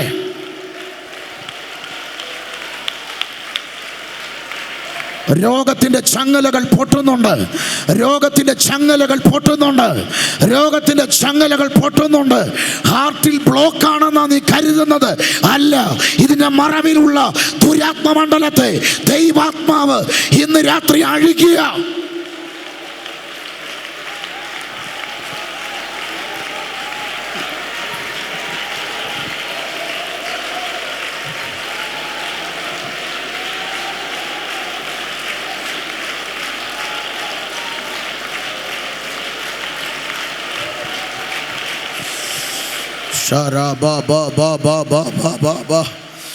പിടിച്ചു നിർത്താൻ പറ്റാത്തൊരു ദൈവ സാന്നിധ്യം, പിടിച്ചു നിർത്താൻ പറ്റാത്ത ദൈവ സാന്നിധ്യം പരിശുദ്ധാത്മാവുമായി ഇതുവരെ ഇല്ലാത്തൊരു ആത്മബന്ധത്തിലേക്ക് ഒരു കൂട്ടം മാറുന്നുണ്ട്.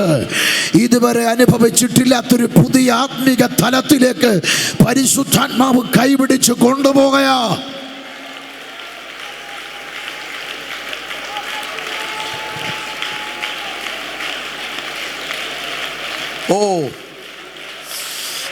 Really bausere re re halbarajana ribala raga raga daga jana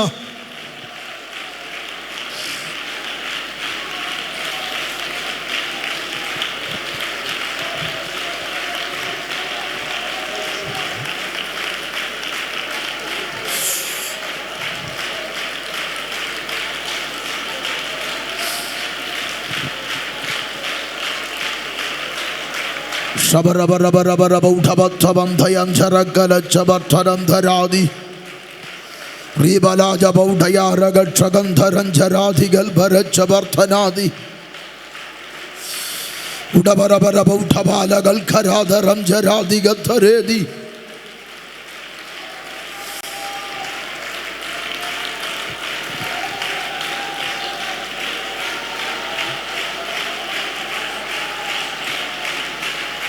പരിശുദ്ധാത്മാവേ, പരിശുദ്ധാത്മാവേ, എന്നെ തനിയെ വിടല്ലേ, എന്നെ തനിയെ വിടല്ലേ.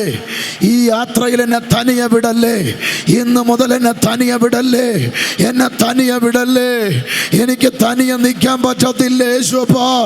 പരിശുദ്ധാത്മാവേ, എനിക്ക് തനിയെ നിൽക്കാൻ പറ്റത്തില്ല. പരിശുദ്ധാത്മാവേ, എനിക്ക് തന്നെ നിൽക്കാൻ പറ്റത്തില്ലേ.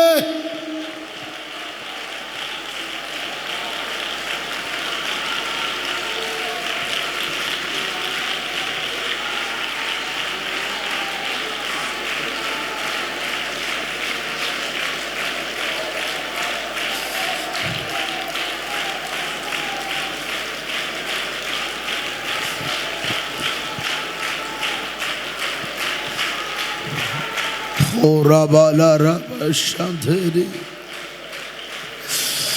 ridala rabasatarajalara rebili kharaba rabashantara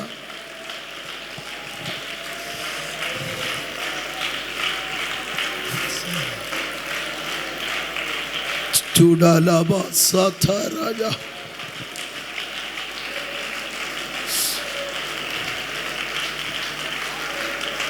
പരിശുദ്ധാത്മാവേ, അങ്ങയുടെ ഇടപെടൽ ഇന്ന് രാത്രി, പരിശുദ്ധാത്മാവുമായി ഒരു എൻകൗണ്ടർ ഇന്ന് രാത്രി നടക്കട്ടെ.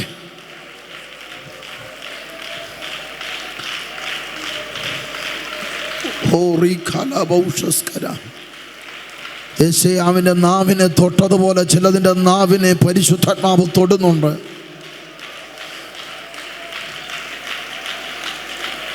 ശത്രു പിടിച്ച ചിലതിനെ തിരിച്ച് കൊള്ളയിടുകയാണ്. ചില ഈ തലമുറകളെ പിശാച് പാപത്തിലൂടെ ചൂണ്ടയിട്ട് വെച്ചതിനെ ഇന്ന് രാത്രി ദൈവാത്മാവ് ആ വലയ്ക്കകത്തുനിന്ന് പുറത്തെടുക്കുന്നുണ്ട്. ഈ രാത്രി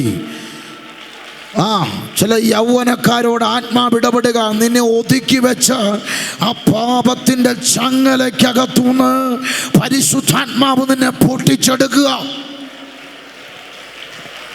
ദുഷ്ടന്റെ കയ്യിൽ അകപ്പെടാതെ വണ്ണം കാക്കണമെന്നുള്ള പ്രാർത്ഥന കേട്ട പരിശുദ്ധാത്മാവ് ഇന്ന് രാത്രി ഈ ഓഡിറ്റോറിയത്തിൽ ചില വ്യക്തികളുമായി ഇടപെടുന്നുണ്ട്.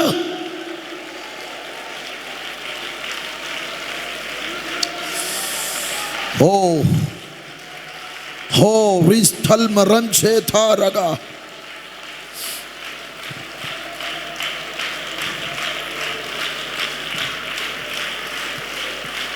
ഹോ ലറബാസ ശരബഖലയാതരെ.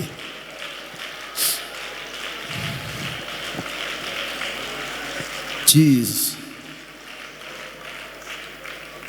ദൈവസന്നിധിയിൽ ഒരുമിച്ചൊന്ന് എഴുന്നേൽക്കാൻ പ്രിയപ്പെട്ടവരെ, ദൈവസന്നിധിയിൽ ഒരുമിച്ചൊന്ന് എഴുന്നേൽക്കാം,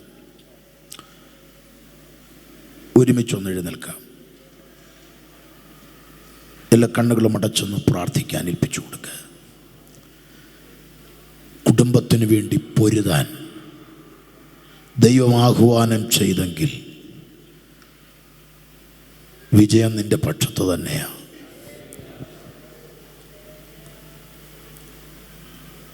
ക്ഷമിക്കാൻ പറ്റാത്ത ചില മുറിവുകൾ, ചില വാക്കുകൾ, ചില ഇടപെടലുകൾ ഒന്ന് തുറന്ന് സംസാരിച്ചെങ്കിൽ പരിഹരിക്കപ്പെടുമായിരുന്ന ചിലത് മഞ്ഞുമലകൾ പോലെ അകത്തളത്തിൽ ഉരുണ്ടുകൂടി കിടക്കുമ്പോൾ പരിശുദ്ധാത്മാവ് പറയുന്നതിനെയൊക്കെ പരിഹരിക്കാൻ ഒരു ദൈവിക ഇടപെടൽ, ദൈവാത്മാവ് മുൻകൈയെടുക്കുക. ഈ 5 മേഖലകളുള്ള ഫൈറ്റിൽ നീ പരാജയപ്പെടാതിരിക്കാൻ, ദുഷ്ടൻ്റെ കയ്യിൽ അകപ്പെടാതെ നിന്നെ കാക്കാൻ കേൾപ്പുള്ളവൻ ഇവിടെ വന്നിട്ടുണ്ട്. അവൻ ആൻറ്റി ക്രൈസ്റ്റിൻ്റെ പദ്ധതിയെ ബ്ലോക്ക് ചെയ്യണമെങ്കിൽ അവൻ്റെ റേഞ്ച് എന്താ, അവൻ്റെ അധികാരം എന്താ, അവൻ്റെ ശക്തി എത്ര വലുതാ. ആ പരിശുദ്ധാത്മാവുമായി ഒരു ബന്ധം ഇന്നുണ്ടാകണം നിൻ്റെ ലൈഫിൽ. അങ്ങനെ ഉണ്ടായാൽ നിൻ്റെ കുടുംബജീവിതം തകരുകയില്ല, കുടുംബം പതറുകയില്ല, തലമുറ നശിക്കുകയില്ല. കാരണം നിന്നോടൊപ്പം പരിശുദ്ധാത്മാവ് നിത്യത വരെ ദുഷ്ടൻ്റെ കയ്യിൽ അകപ്പെടാതെ നിന്നെ കാൽപ്പാൻ കേൾപ്പുള്ളവൻ്റെ ഒരിടപെടൽ ഇന്ന് രാത്രി, ആ ഇടപെടൽ ഇതിൻ്റെ നടുവിൽ വെളിപ്പെടുന്നുണ്ട്. അതനുഭവിക്കുന്നവർ എത്ര പേര് ആഗ്രഹിക്കുന്നുണ്ട്, പരിശുദ്ധാത്മാവേ ഇന്ന് രാത്രി എനിക്ക് അങ്ങയുടെ ഒരു ഇടപെടൽ, ഒരു പേഴ്സണൽ എൻകൗണ്ടർ, അങ്ങയുടെ സാമീപ്യം, അങ്ങയുടെ ആലോചന, അങ്ങയുടെ നിയോഗം ഇന്ന് രാത്രി ഏറ്റെടുക്കുന്നവരുണ്ടോ? ഇന്ന് രാത്രി പ്രതികരിച്ച് തുടങ്ങിക്കേ. പരിശുദ്ധാത്മാവേ ഇന്ന് രാത്രി ജനത്തിൻ്റെ മേൽ അവിടുത്തെ ഇടപെടൽ പോട്ടെ. കുടുംബജീവിതത്തിലെ ഐക്യതയെ തകർക്കുന്ന ആ ദുരാത്മ മണ്ഡലങ്ങളെ ഇന്ന് രാത്രി ഞങ്ങൾ ബ്രേക്ക് ചെയ്ത് പ്രാർത്ഥിക്കുന്നു. പാപത്തിലേക്ക് വലിച്ചടയ്ക്കുന്ന, സോഷ്യൽ മീഡിയയിലേക്ക് അടിമയാക്കുന്ന പൈശാചിക നുഖങ്ങളെ യേശുവിൻ നാമത്തിൽ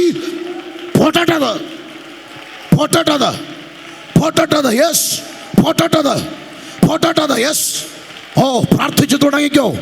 ചില തലമുറകളെ സോഷ്യൽ മീഡിയയിൽ അടിമകളാക്കിയിട്ട് രഹസ്യത്തിലേക്ക് പാപം ചെയ്യിപ്പിക്കുന്ന ആ പൈശാചിക സ്വാധീനം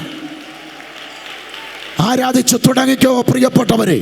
ദൈവാത്മാവ് തകർക്കുക. കാരണം ദുഷ്ടന്റെ കയ്യിൽ അകപ്പെടാതെ വണ്ണം കാക്കണമെന്നുള്ള പ്രാർത്ഥനയുടെ മറുപടി ഇന്ന് രാത്രി ഈ ഓഡിറ്റോറിയത്തിൽ ദൈവാത്മാവ് ചെയ്യുന്നു.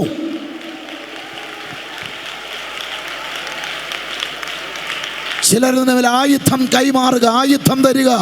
നഷ്ടപ്പെട്ട വെളിപ്പാട് മടക്കി തരുന്നുണ്ട്, നഷ്ടപ്പെട്ട ദർശനം മടക്കി തരികയാ, നഷ്ടപ്പെട്ട അഭിഷേകം മടക്കി തരുന്നു, നഷ്ടപ്പെട്ട ശുശ്രൂഷ ഈ രാത്രി മടക്കിയെടുക്ക.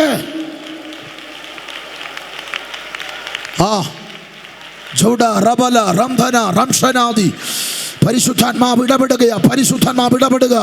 നഷ്ടപ്പെട്ട കൃപാവരങ്ങൾ മടക്കി തരുന്നുണ്ട്, നഷ്ടപ്പെട്ട അഭിഷേകം മടക്കി തരുന്നുണ്ട്. ഇവിടെ ദൂത് പറഞ്ഞുകൊണ്ടിരിക്കുമ്പോൾ തന്നെ ചില തലമുറകൾ വിടുവിക്കപ്പെടുന്നുണ്ട്.